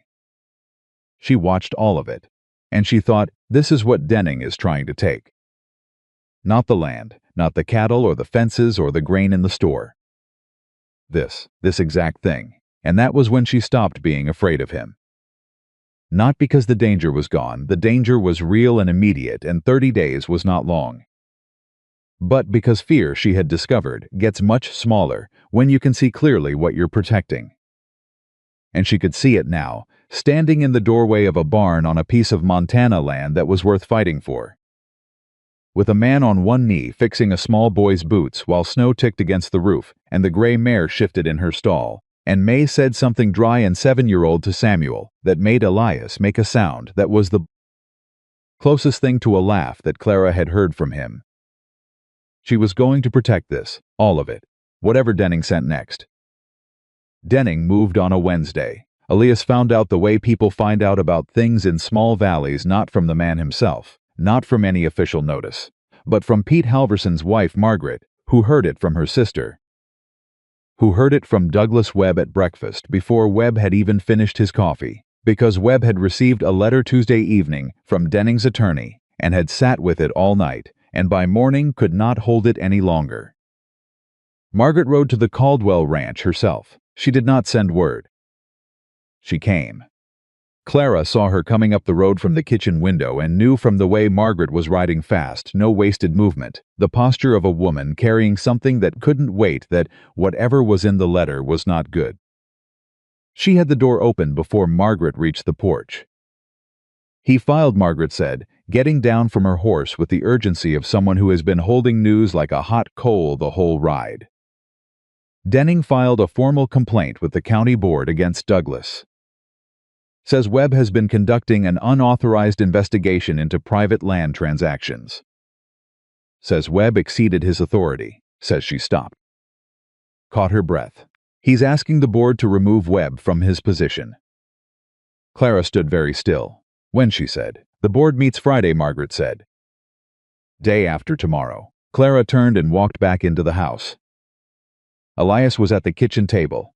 He had heard Margaret's horse, and he had heard the first words through the open door, and he was already sitting with the particular stillness of a man whose mind has moved ahead of his body and is working fast. He's not going after the land, Clara said. Not directly. He's going after Webb first. If Webb loses his position, Elias said, the documentation goes with him. Or gets buried, or gets discredited, Clara said. A fired county official's records are worth considerably less than a sitting official's records. She sat down. He's smart. I underestimated how fast he'd move. You didn't underestimate him, Elias said. You planned for him moving. You just didn't plan for Wednesday. She looked at him. That's the same thing, she said. No, he said, it's not. One is a failure of strategy, the other is a failure of timing. He looked at the table. Our strategy is right. Our timing just got moved up. Margaret was still in the doorway, watching them both. What do we do? She said. Elias looked at Clara. Clara was already thinking. He could see it, the particular expression she used when she was working a problem, which was not the expression of someone searching, but the expression of someone rapidly sorting through things they already know, looking for the sequence that works. The board meets Friday, Clara said, which means we need to be in front of that board before Denning's complaint can be addressed without our side of it on the table. She looked at Margaret. Can your husband get word to Art Horton and Frank Arden tonight? He can be at Horton's by dark, Margaret said. And Joseph Whitfield? Joseph's been in town all week, Margaret said. He's staying at the boarding house. He said he wasn't leaving until something happened. Something's happened, Clara said. Tell him.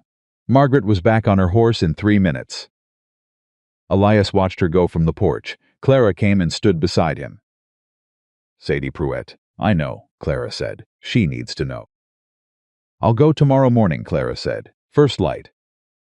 He looked at her. You've never met her. No, Clara said. But she's had paper on her land for 2 years, without anyone telling her the full picture. She deserves to know what's happening before it happens to her in a courtroom. A pause. And I think she should be at that board meeting. Elias thought about it. A woman who's worked 40 acres alone for 40 years, he said slowly. Is not someone a county board can easily dismiss, Clara said. Not in front of a room full of people who know her. He looked at the road where Margaret had gone. Friday, he said. 2 days, Clara said. She went back inside. Elias stood on the porch for a moment in the cold and thought about Harlan Denning, not with anger, which had never been a particularly useful thing for him, but with the clear, assessing attention he'd once applied to difficult terrain. Denning had made a move, and it was a good move, and they were 2 days from a board meeting, and short on time, and every piece of this still had to go right. He went inside and started writing. He wrote until past midnight letters to every name on his list, letters that said what was happening and what was needed and when. He was not a natural writer. He was a man of direct speech and direct action, and the written word came out of him with effort, each sentence constructed the way you set a fence post slowly, deliberately, making sure it would hold. But he wrote, and he wrote honestly, and by the time he stopped his hand ached, and he had 7 letters sealed and addressed, and a list of writers who could carry them by morning. Clara came into the kitchen. At some point he didn't hear her, until she set a cup beside his hand, and she looked at the letters without comment and went back to the cabin. He drank the coffee. It was exactly the right temperature. He did not think about how she knew when to bring it. Sadie Pruitt's 40 acres sat on the western edge of the valley, where the hills began to rise toward the timberline, a piece of land that had been cleared and worked by 2 human hands for 4 decades, and that showed it not in neglect, but in the particular layered quality of a place that been shaped by long attention, where everything that exists been put there by someone who knew why. Clara arrived at first light and found Sadie already in the yard. Sadie Pruitt was 71 years old, which Clara had been told, but would not have guessed from the way the woman moved, purposeful, direct, no wasted motion. She was small, and her hair was white, and she was carrying a bucket with the ease of someone who has carried buckets every morning for 40 years, and does not find them remarkable. She looked at Clara and Clara's horse and said, "You're the Whitmore woman." "Yes," Clara said. "Heard about you," Sadie said. "Get down." "Coffee's on." Inside, Sadie set the bucket down and poured 2 cups and sat across the table from Clara with the directness of a woman who has lived alone long enough that she has no patience for anything other than the actual subject. "You're here about Denning," Sadie said. "Yes," Clara said. "Tell me what I don't know," Sadie said. Clara told her everything. All of it Webb. The documentation, the 6 additional properties, the irregular filing, the complaint Denning had made against Webb, the board meeting on Friday. She spoke plainly and without softening any of it because Sadie Pruitt's eyes were the eyes of a woman who would know immediately if something was being softened and would trust the speaker less for it. Sadie listened without interrupting. When Clara finished, Sadie sat for a moment looking at her cup. 2 years, Sadie said. "At least," Clara said. "He's been holding paper on this place for 2 years and nobody told me." "Nobody knew to tell you," Clara said. "Nobody had the full picture until recently." Sadie looked at her. "You had pieces of it. I started putting them together in October," Clara said. "When I understood what had happened to my husband." Sadie was quiet. She said, "Thomas. He worked Denning's East pasture and died owing a debt he didn't know he'd signed. And Denning took everything, everything." Sadie sat with that for a moment. Not in the way of someone encountering new information, in the way of someone having a thing they already knew confirmed at a level that made it heavier. "He came to see me," Sadie said, 3 years ago. "Very pleasant, very respectful. Said he admired what I'd done with the land. Said if I ever wanted to sell, I should come to him first." Her voice was level. "I told him this land would go in the ground with me." "He found another way in," Clara said. "He always does," Sadie said. "I've watched him for 20 years. She picked up her cup. "I just didn't watch the bank." Clara said, "Will you come Friday?" Sadie looked at her. "The board meeting," Clara said. "We need everyone who's been affected. We need the room to be full. We need the board to look out at the people Denning has been taking from, one at a time, and understand that what they're deciding isn't just about Douglas Webb's position. It's about whether this valley belongs to the people who built it or to the man who bought the debt under it." Sadie was very still. "Then, Elias Caldwell," Clara said. "And Douglas Webb, if the board allows it. And the other property owners." "And you?" Sadie said. Clara looked at her. "If it comes to that," she said. Sadie set her cup down with a precise, deliberate sound. "It'll come to that," she said. "Men like the ones on that board listen to men first and women second and facts last. You'll need to speak. And you'll need to speak before the facts, not after, or they won't hear the facts at all." Clara sat with that. "Do you?" Sadie looked at her steadily. "Because knowing it and being prepared to stand in that room and say what needs saying in front of people who have already decided what they think of a widow who attached herself to a struggling man's ranch, those are different things." "I know they're different," Clara said. And I'll stand there anyway," Clara said. Sadie looked at her for a long time. Then she stood up, picked up the bucket she'd carried in, and said, "I'll be there at 8. I'll bring Ruth Horton. And I know 2 other women in this county whose husbands lost land to Denning 5 years ago and have been too ashamed to say so." She paused at the door. "They won't be ashamed on Friday." Clara rode back to the ranch with something in her chest that was not quite steadiness, and not quite fear but lived in the space between them. That particular state a person enters when they have committed to something large, and the commitment has become real in a way that planning never quite makes it real. She was halfway home when she heard a second horse behind her. She turned. Elias. He had come after her. Not close, he had maintained enough distance to not crowd her, to let her have the ride, but close enough that he had been there the whole time she was at Sadie's, waiting on the road. She pulled up. He came alongside her. "You followed me," she said. "I came in the same direction," he said, independently. She looked at him. "Sadie Pruitt's road is a dead end," she said. He said nothing. She turned back to the road and they rode together.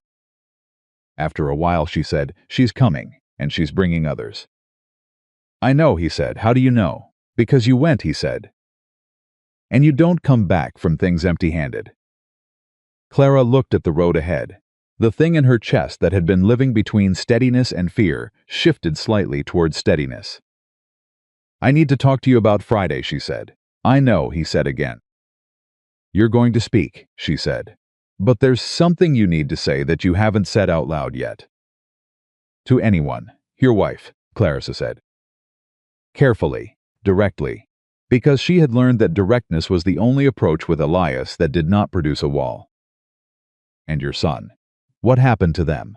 The board knows Denning's version of your history, that you're a man diminished by grief and injury, incapable of managing your own land. You have to give them a different version, the true one." The silence went on for a long time, long enough that Clara thought she had gone too far, had reached into the one space he had never, in all these weeks, opened to her, and that he was going to close it again now with the particular finality that a man uses when he has decided a door is done being a door. Then Elias said her name was Anna. Clara did not move, did not speak. "Our son was Daniel. He was 3. His voice was very controlled. The control of it was the loudest thing about it. It was a wagon accident. Winter, same as now. The road was iced and the horse went sideways and the wagon went over." He paused. "I wasn't driving. I was in the back with Daniel, trying to keep him warm. Anna was on the box because her hands were better in the cold than mine.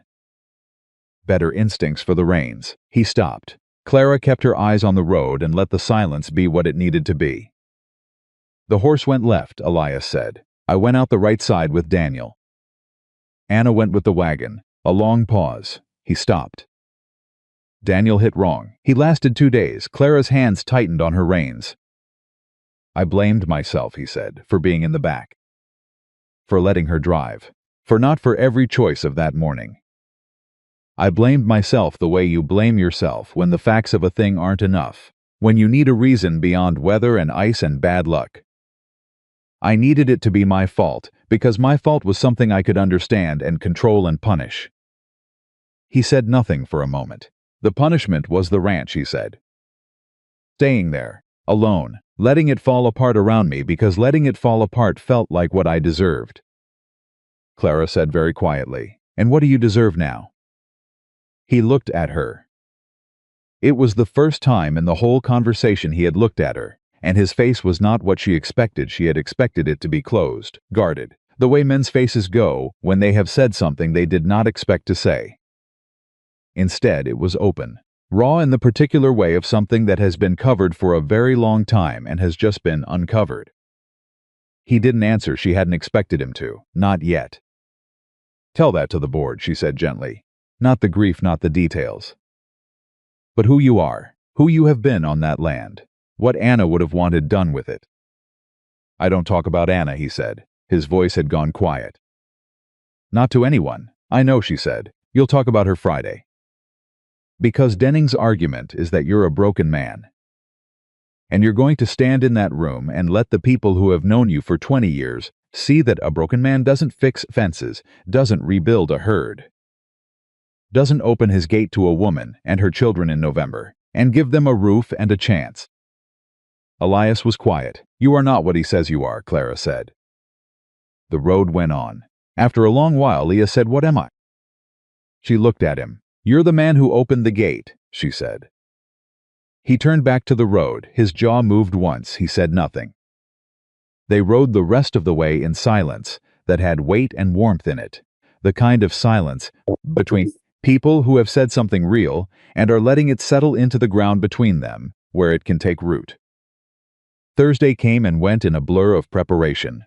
Halverson arrived in the morning with Frank Arden and Joseph Whitfield, and they sat at Elias's kitchen table for 3 hours going over what would be said, and in what order, and who would speak when. Clara ran the meeting. Not loudly, she never did anything loudly, but with the precision of a person who understands that a room without structure loses itself, and a room with the wrong structure loses the point. Webb sent word through Margaret that he would be at the board meeting regardless of his employment status, and that he was bringing his records in a locked case that his wife would carry separately. Because he had thought about it and decided that 2 people carrying the same information were harder to stop than one.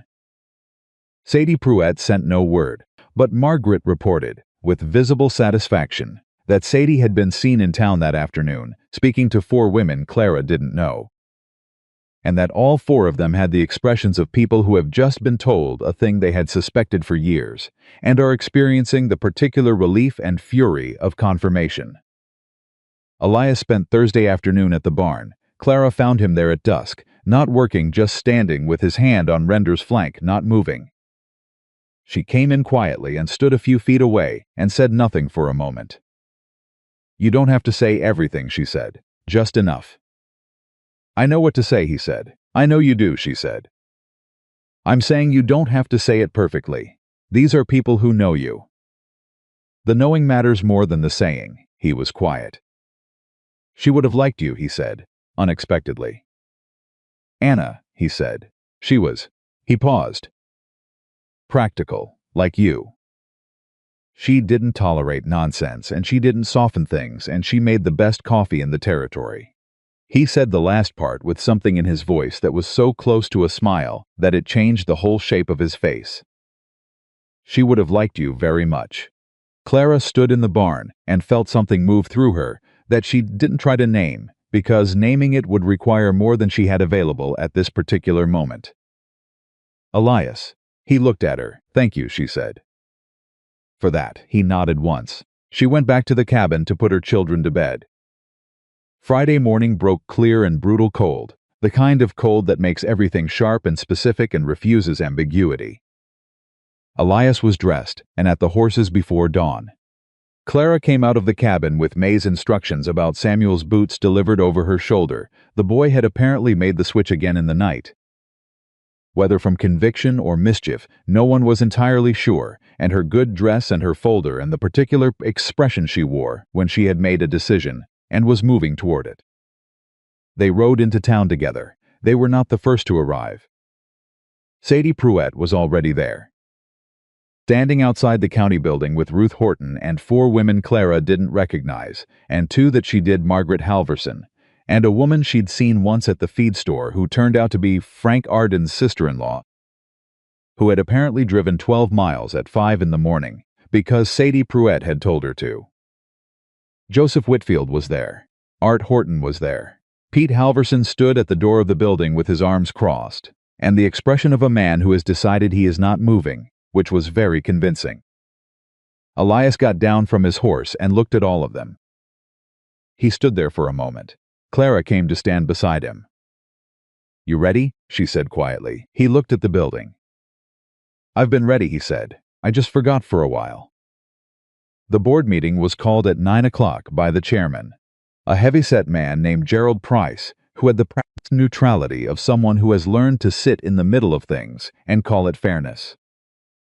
Denning was already seated to the right, with his attorney beside him, a man from Billings, expensive clothes, the kind of careful face that comes from being paid to be unreadable.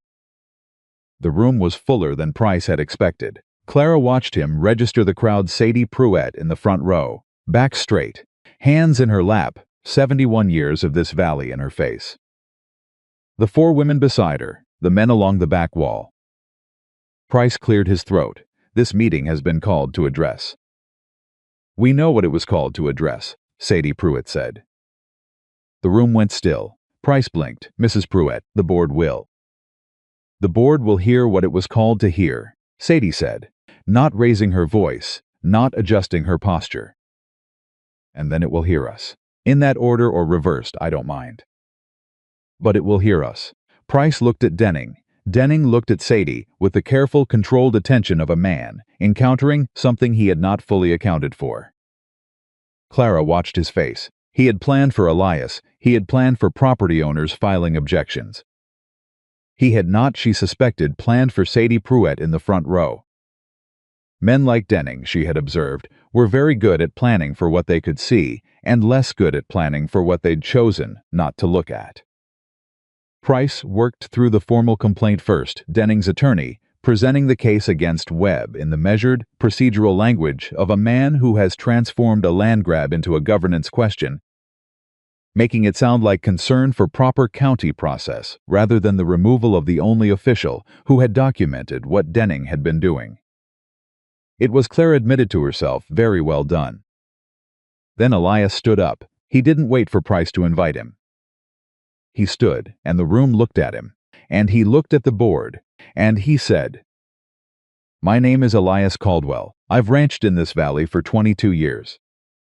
I built my property from 40 acres to 120 with my own hands, and my wife's and 2 hired men before my injury took that from me. I've paid taxes in this county every year I've been here. I've never been before this board for any reason until today." His voice was steady, not loud. The steadiness of it was the loudest thing in the room. "Harlan Denning purchased the outstanding loan on my property from a Billings bank in September without my knowledge. He then sent me a polite letter informing me that he intended to call the debt in full. When I began speaking with other property owners in this valley who had been approached in similar ways, he moved my deadline from 90 days to 30. And when Douglas Webb began compiling the documentation of those transaction documentation he had been gathering for two years as part of his legitimate duties as County Registrar, Denning filed a complaint to have Webb removed."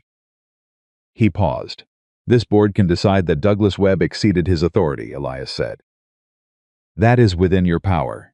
But I would ask every member of this board to look around this room first and understand what removing him would mean to the people in it." Denning's attorney stood. "Mr. Chairman, this is not a forum for—" "Sit down," Sadie Pruitt said. She said it quietly. She said it the way a person says something when they are not asking. The attorney sat down. It surprised him. It surprised the room. It surprised Denning, whose face moved for the first time, and what moved across it was not anger. Anger Clara could have worked with, but the specific, cold recalculation of a man who has realized that the thing he was not looking at was the most important thing in the room. Clara stood. She had not planned to stand yet. Sadie had been right, it was going to come to her, and it was going to come to her now, before the board had a chance to settle back into Denning's framework. She stood, and the room looked at her, and she said, "My name is Clara Whitmore. My husband Thomas worked for Harlan Denning for 2 years and died in September owing a debt he could not read. Denning took our cabin, our furniture, and our winter stores. He did it legally. Every word of the contract was legal." She let that sit.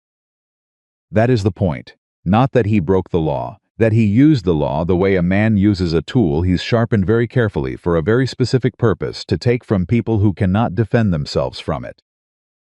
She held up the folder. "Douglas Webb has spent 2 years documenting 10 properties in this county that have transferred to Denning's name or associated names under circumstances that the State Land Office, not this board, not this county, the State Land Office should examine." She looked at Price directly. "I have written to the State Land Office. The letter went out yesterday. What this board decides today will be noted in that letter as additional context." The room was absolutely quiet. Denning looked at her. For the first time, he looked at her directly, not at the folder, not at Elias, not at the board. At her. And what was in his face was the thing Clara had been waiting to see, the thing she had known would come when the ground shifted far enough. Not anger, not contempt. Recognition. He recognized what she had done. She held his gaze without moving. Then she sat down. Price called a recess.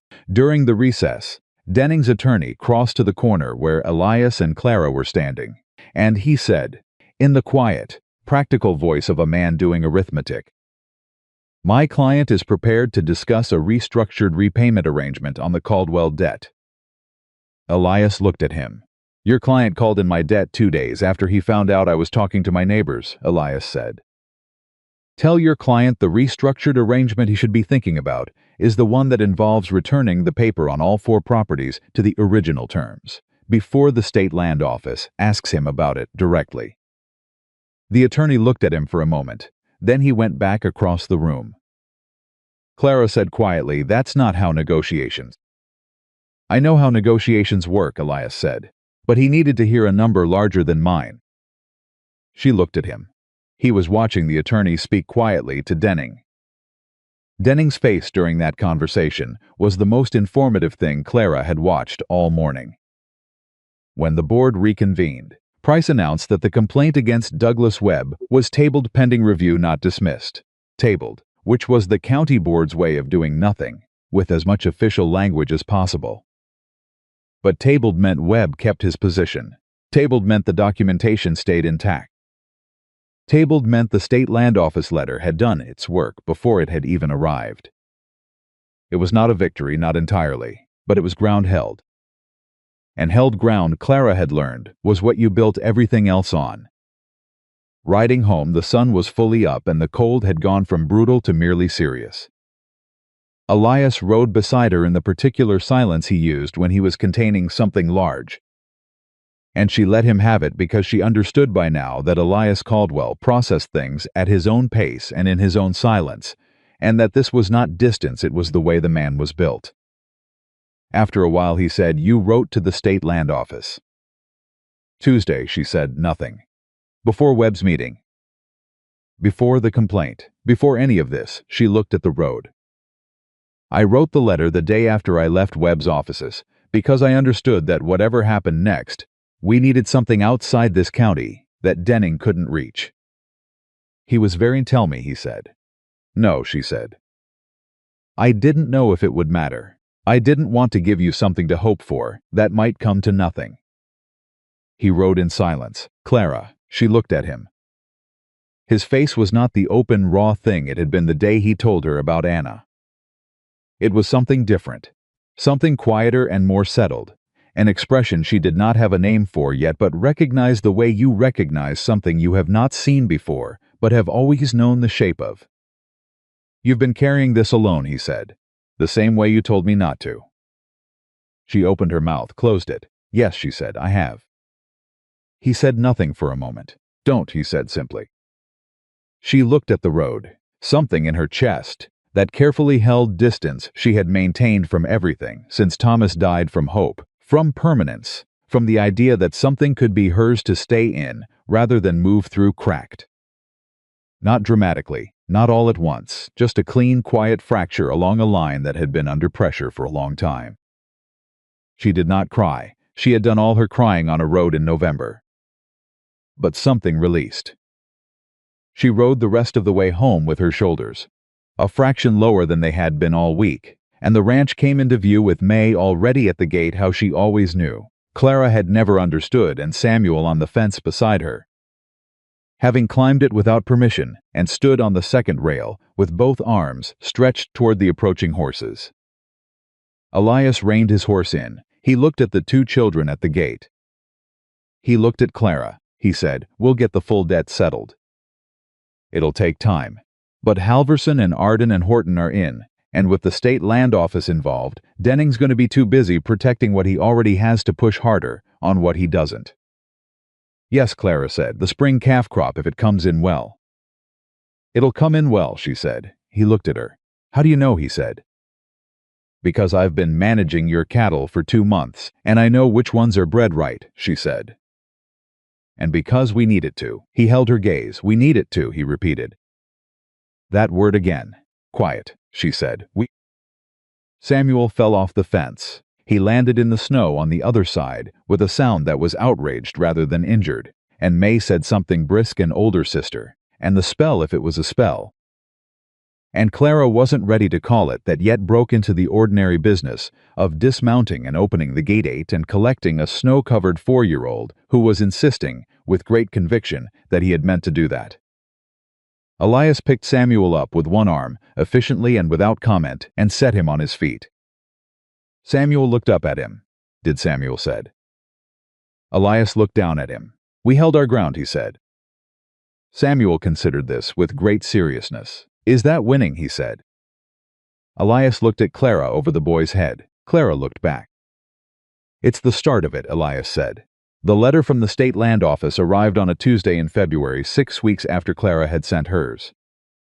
It came in an envelope with a state seal that Elias had never seen on anything addressed to him before, and it arrived at the county postal office rather than the ranch, which meant Douglas Webb received word of it before Elias did. Because Webb had been watching for it with the focused attention of a man who has been waiting for a particular thing to happen and has checked daily without complaint. Webb wrote out himself. That was the first sign that the letter was significant. Webb was not a man who wrote anywhere unnecessarily in February. Elias saw him coming up the road from the barn and felt something shift in his chest, not hope exactly. He had been careful with hope. They had all been careful with hope through 6 weeks of waiting. And Denning's continued silence, which was the loudest kind of silence a man like Denning produced, but something adjacent to certainty, the feeling of a thing arriving that has been traveling toward you for a long time. Clara came out of the cabin when she heard the horse. She read Webb's face before his horse had stopped. She pressed her hand flat against the cabin doorframe. Webb got down. He held out the envelope. "State Land Office is opening a formal inquiry," he said. "All 10 properties, including the 4 here." He looked at Elias. "They've flagged 3 transactions, specifically 2, on properties Denning acquired 5 years ago, and the one I objected and resubmitted 18 months back. They want the originals, they want testimony." He paused.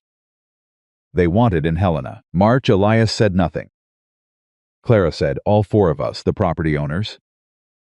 "All 4, Webb said, "and me. And anyone else with relevant documentation." He looked at her. "Your letter was the opening of the case, Mrs. Whitmore. Your testimony is going to be the center of it." Clara stood in the cabin doorway with the cold coming at her back and looked at Douglas Webb.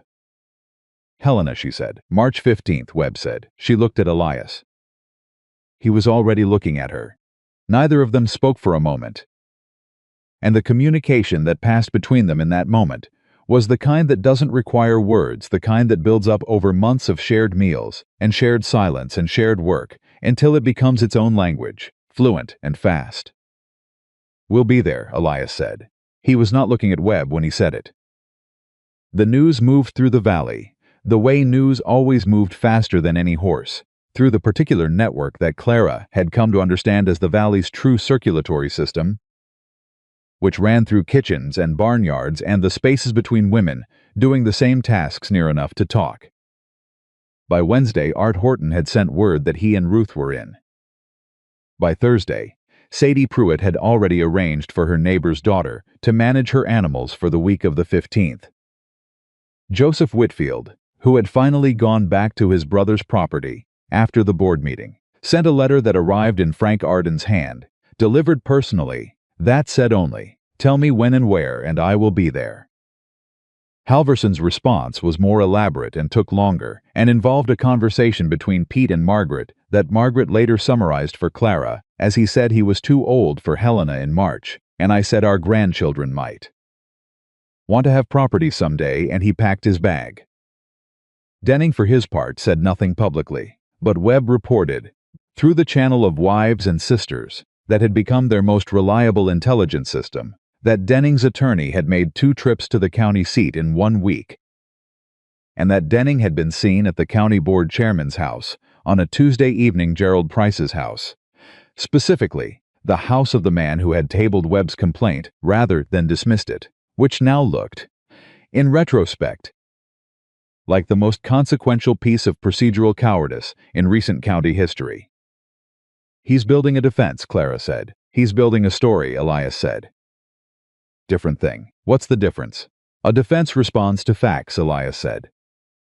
A story replaces them. She looked at him. He's going to tell the state inquiry that we're coordinated complainants with a grievance rather than a legitimate legal case, she said slowly.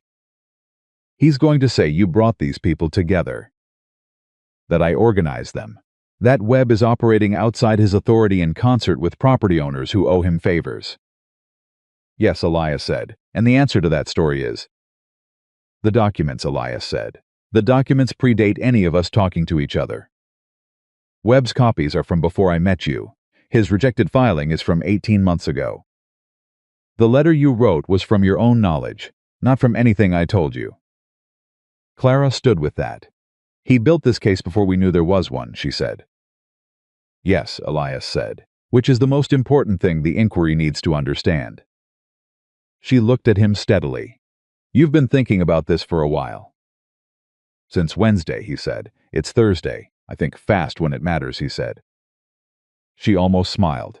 He did not almost smile, but something around his eyes did something that served the same function.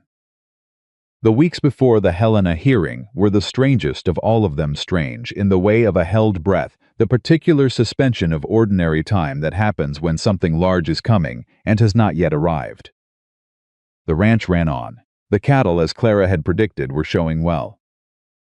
3 calves came early and survived, which Elias said nothing about, but which Clara noticed him checking on with a frequency that was not strictly necessary for an experienced rancher.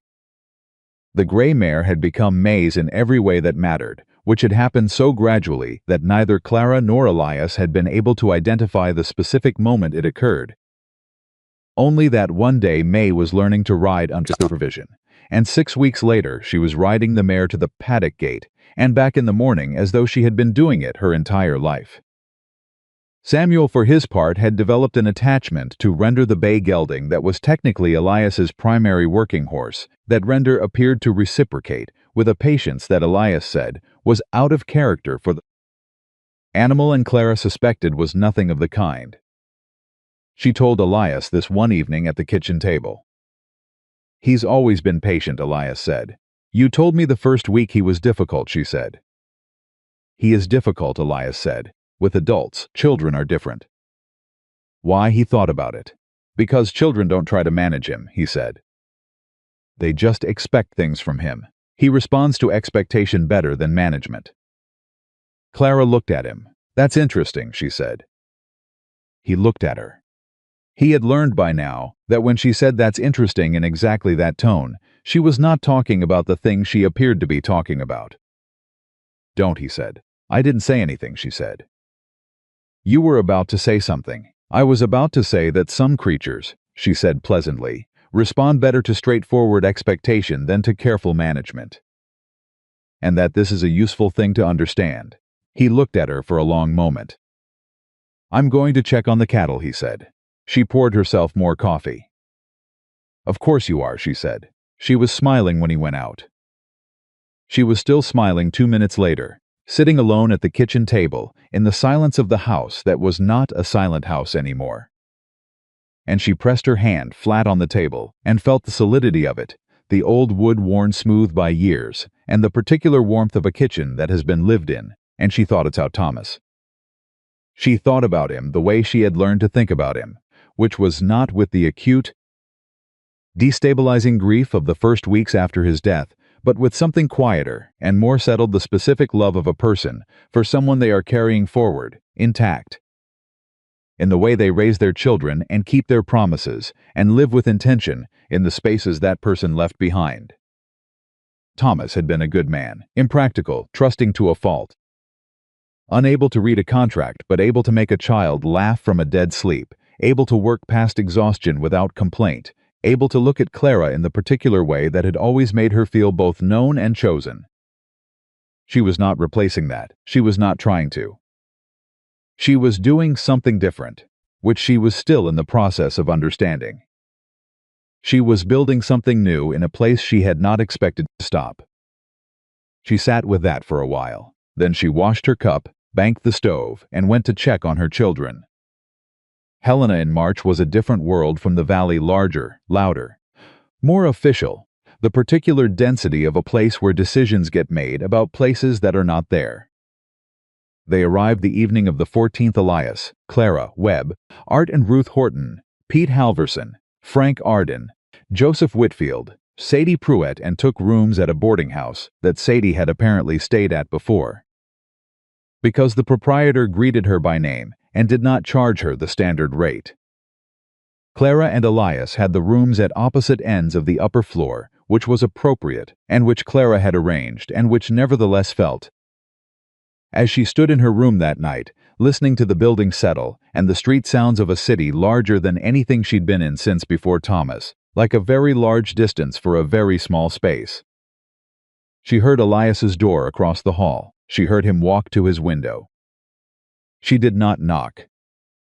She sat on the edge of her bed and thought about tomorrow and what she was going to say and the exact order of the words and the particular that would make the inquiry panel understand that she was not a grieving widow with a personal complaint, but a woman with evidence and clarity and the specific kind of certainty that comes from having lived inside the fact of a thing rather than merely observed it.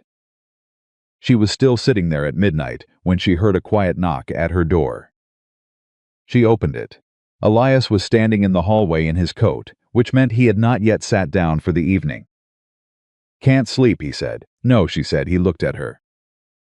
She looked at him. "Come in," she said. "I'll make tea if this room has a stove."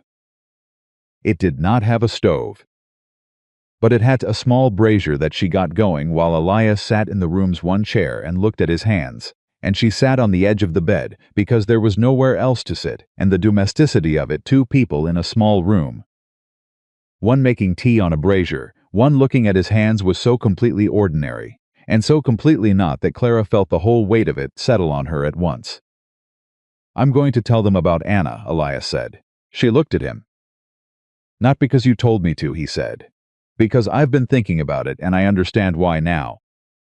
Not for the board, for myself." He looked at his hands. "I've been carrying her like a secret, like if I said her name out loud to the wrong person it would diminish her. But keeping her secret didn't protect her. It just—" He stopped. "Kept her sealed away," Clara said. "Yes," he said. She handed him the tea, which was more hot water than tea but was warm, and sat back down. "She was 26 when she died," Elias said. "She had been on that ranch for 2 years. She was still learning it. She used to say the land had more opinions than most people, and she respected that." He paused. Daniel was learning to say horse. He couldn't get the H right. It came out orse. He called render orse for 2 months. Clara sat very still. "He would have been 15 this year," Elias said. The room was quiet. "Tell them that," Clara said. "Tell them about the ranch she was learning. Tell them about Daniel and the horse. Not because it's strategy. Because it's true, and the truth of it is the truth of what that land means, and why you stayed and why you fought, instead of walking away when the fight got hard." Elias looked at her. "Why did I stay?" he said. It was a real question. The kind he was asking himself rather than her, using her as the surface to think against. "Because it was theirs," Clara said, "and walking away from it would have been a second death. And you are not a man who abandons the people he loves, even when they're gone." He was very still. "I'm not." He looked at the tea in his hands. "Clara," he said. She waited. He looked up at her. "I need you to know something," he said, "before tomorrow. In case tomorrow goes wrong and I don't—" He stopped. Started again. "I need you to know that what you've done for that ranch, what you've done for me, is not something I have words for. I've been looking for the words since November, and I don't have them." "You don't need words," she said. "I do," he said. "I've been a man of silence too long. The silence served me when I needed it. It doesn't serve me now." He met her eyes. "You came to my gate with 2 children and a horse that was done for and a wagon with a cracked wheel, and you told me the truth about what I was in about 30 seconds. You've been telling me the truth since then. I need to tell you one back." She didn't move. "I am not the man I was when you arrived," he said. "I am better than that man, not because of time, not because of the work, not because of the fight with Denning. Because of you." He paused. "Because you expected things from me the way Samuel expects things from Render. Without management, without apology. You just looked at what I was capable of and assumed I'd do it. Clara's hands were in her lap. Her hands were not entirely steady. "That is the kindest thing anyone has said to me in a long time," she said. "It's true," he said, "which is why I said it." She looked at him. "The spring," she said. "After this is settled, after Denning is dealt with and the debt is structured and the calves are weaned." She paused. "I want to stay," he looked at her. "Not as a worker," she said. "As whatever this is, whatever it's been becoming." She kept her voice steady. "I want to stay on that land with my children, and I want to build something there. And I want to do it alongside you." That stopped. "Yes," he said. She blinked. "That was fast," she said. "I've been thinking about it since December," he said. She looked at him. "December," she said. "When May told me her rabbit's name," he said. "I realized I knew the names of your children's toys. And I realized I wanted to keep knowing them." The room was very quiet. The brazier popped. Clara said, "His name is Captain." Elias looked at her. "The rabbit," she said. "His name is Captain. May named him when she was 4. She said he looked like he was in charge."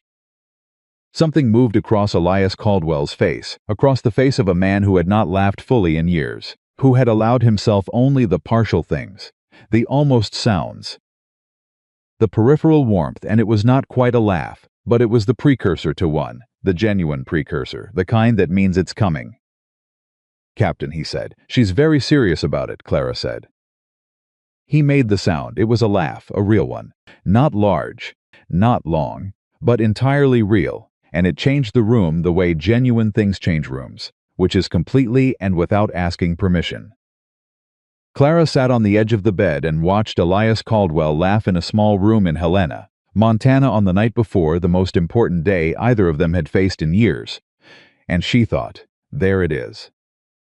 There is the thing I have been watching come toward us since November, arriving now in a room with a bad brazier and 2 cups of inadequate tea, which is exactly where the important things always arrive. "Get some sleep," she said, standing. At the door he paused. She looked up. "Tomorrow," he said. Whatever happens," she said. He went back to his room. She lay down on the bed in her clothes and was asleep in 4 minutes, which was the deepest and most unguarded sleep she had managed since October. And she did not find that remarkable until she woke in the morning and understood that her body had finally, quietly, decided it was somewhere it could rest.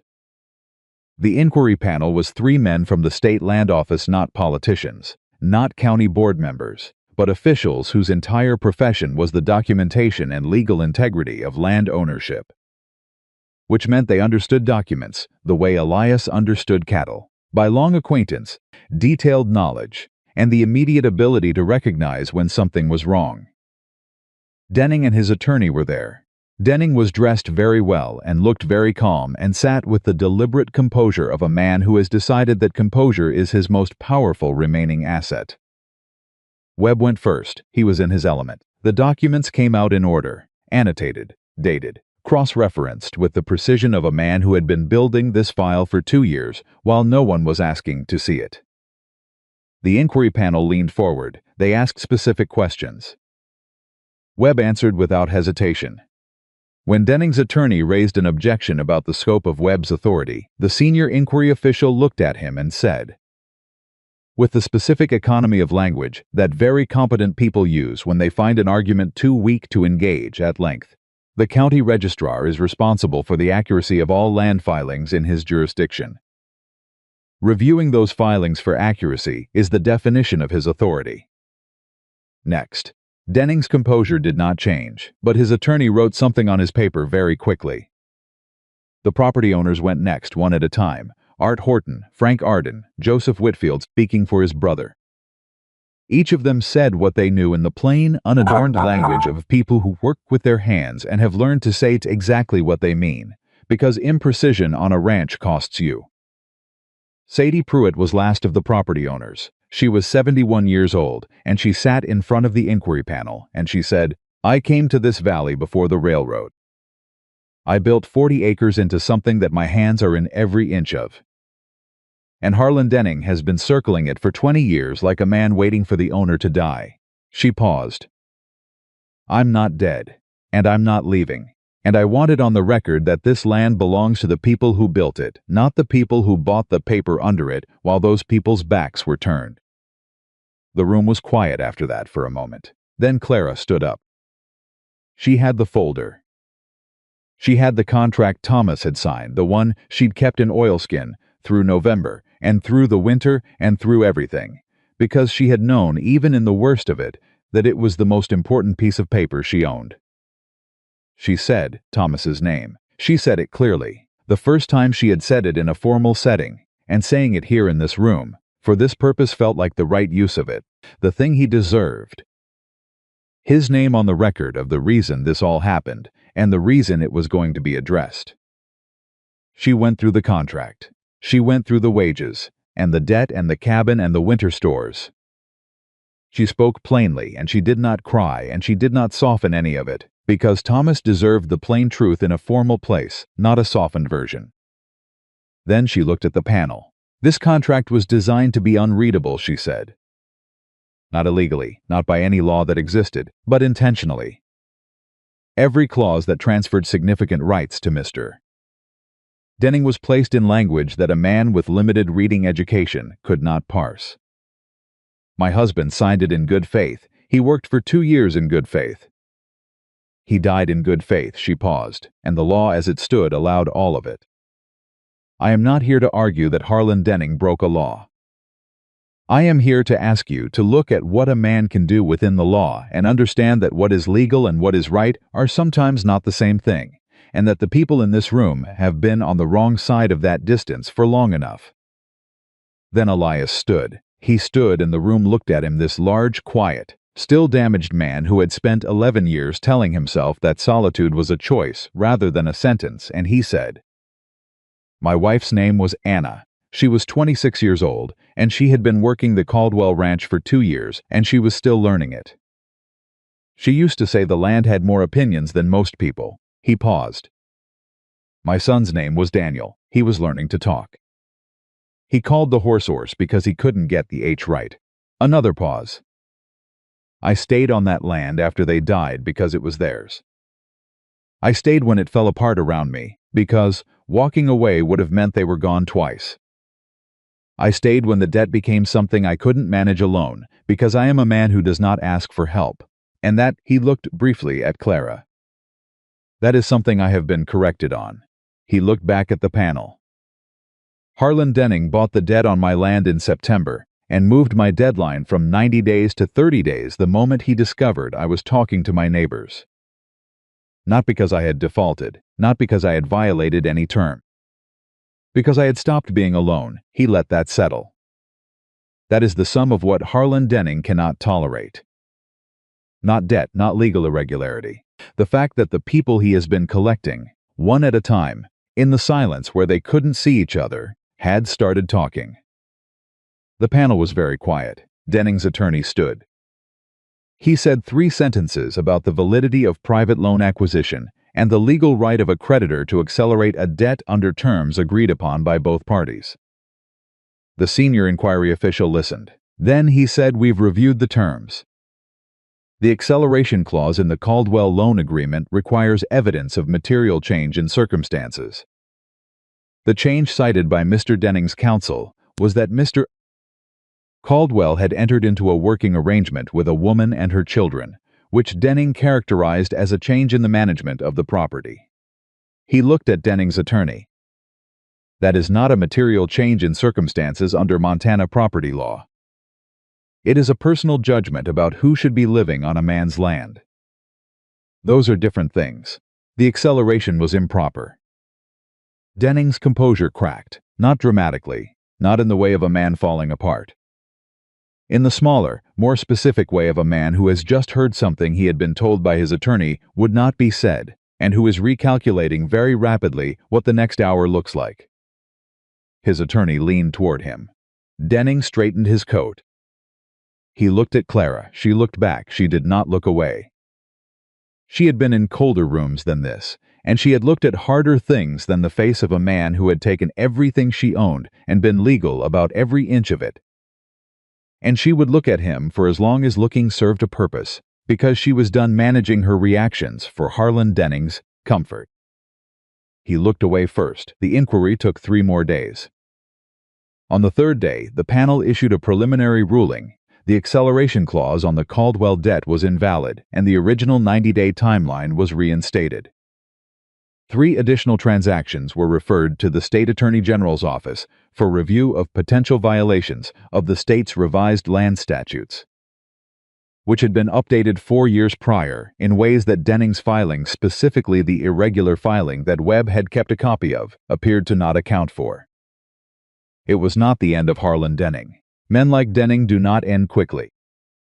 They have money and attorneys, and the patient, tireless quality of people who believe the rules were written for other people and spend their lives operating in the space between the letter and the spirit of things. But it was the beginning of his end. And beginnings, as Clara had learned in November, standing at a broken gate on a stranger's land with 2 cold children and a dying horse, were sometimes everything. They rode home from Helena on a Friday. The 4 days of travel back were nothing like the ride to Helena, not the held-breath suspension of before, but something easier, something that breathed. Sadie Pruitt rode ahead with Art and Ruth Horton, and their conversation carried back in pieces, fragments of 30 years of shared valley history that Clara had not been present for but felt herself becoming part of. The way you become part of a river, by standing in it long enough. She rode beside Elias for most of it. They didn't talk much. They didn't need to. May was waiting at the gate when they arrived, which Elias said was impossible, because no one had sent word of the return time, and Clara said May always knew, and Elias said that was not a reasonable thing to say. And Clara said she had never claimed it was reasonable, only true. Samuel was not at the gate, because Samuel was asleep in the cabin at 3 in the afternoon, which Margaret Halverson, who had stayed to watch the children, reported with the affectionate exasperation of a woman who has just spent 4 days with a 4-year-old and is both fond of and ready to return him. May looked at her mother. She looked at Elias. She had the radar of a 7-year-old who had been watching 2 adults not say something for 4 months, and her face held the particular expression of a child who has just confirmed a long-held hypothesis. "Did you win?" she said. "We held our ground," Elias said. "And then some." May considered him. "Mama said that's the start of winning," she said. "Your mama's right," he said. May looked between them one more time. Then she turned and went back inside. Margaret said goodbye with a warmth that had more than gratitude in it, the warmth of a woman who has seen something she approves of and is pleased to have been present for part of it, and rode home with her husband, who had arrived to collect her, and who shook Elias's hand with the particular firmness of a man communicating several things at once through a handshake. And then it was just the ranch, the 4 of them, and the animals and the land. Elias stood at the paddock fence in the last of the afternoon and looked at his property, his cattle, his fences, the barn that was still not perfect but was significantly better than it had been, the house that was not silent anymore. And Clara came and stood beside him because that was where she stood now, beside him, which had stopped requiring a decision sometime in the past months and had become simply a fact of where she was. "The spring calves are going to be strong," she said. "Yes," he said. "The south fence needs 1 more post before the thaw," she said. "I know," he said. "Samuel is going to want to name every calf," she said. "I know that too," he said. She looked at the property. He looked at it. "Anna would have liked this spring," he said. Not with grief, with the settled, integrated warmth of a man who has found a way to carry his past that doesn't require him to set down his present. She always said the ranch looked best in the thaw. When everything came back, Clara looked at the bare, hard late winter land that was going to be green in 6 weeks. She was right, Clara said. He looked at her.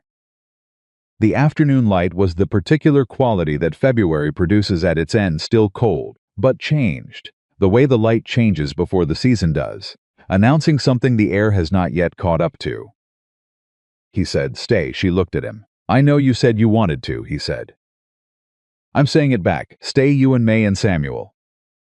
Not as workers, not as arrangement, as this, whatever this is.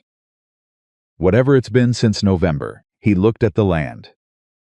"This ranch needs people in it who intend to be here, who are building something, not surviving it. I want that to be you." Clara looked at the paddock, the barn, the cabin where her children were.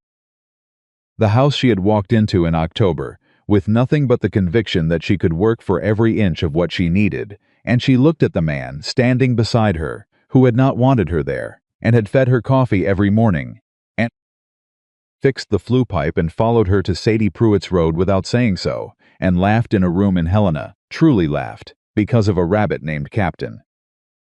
"Yes," she said. He nodded.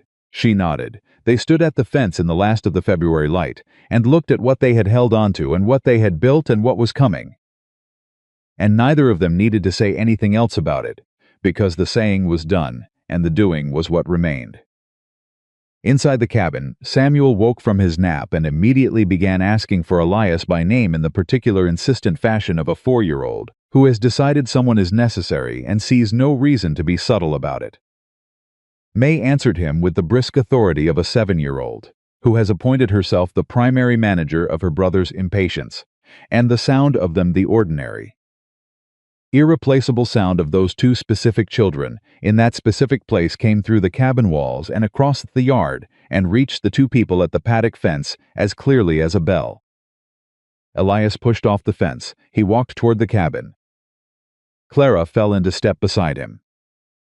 The gate stood open behind them, that gate, the one Clara had kicked in November with the last of her strength and the full weight of her desperation, and it would stay open now, because a gate that no one needs to push through, a gate that expects people rather than keeping them out, is not a gate at all. It is the beginning of a home, and on that piece of Montana land, held against every force that had tried to take it, kept by the particular stubbornness of a man who could not let go and the particular courage of a woman who refused to stop arriving, that was exactly what it had become.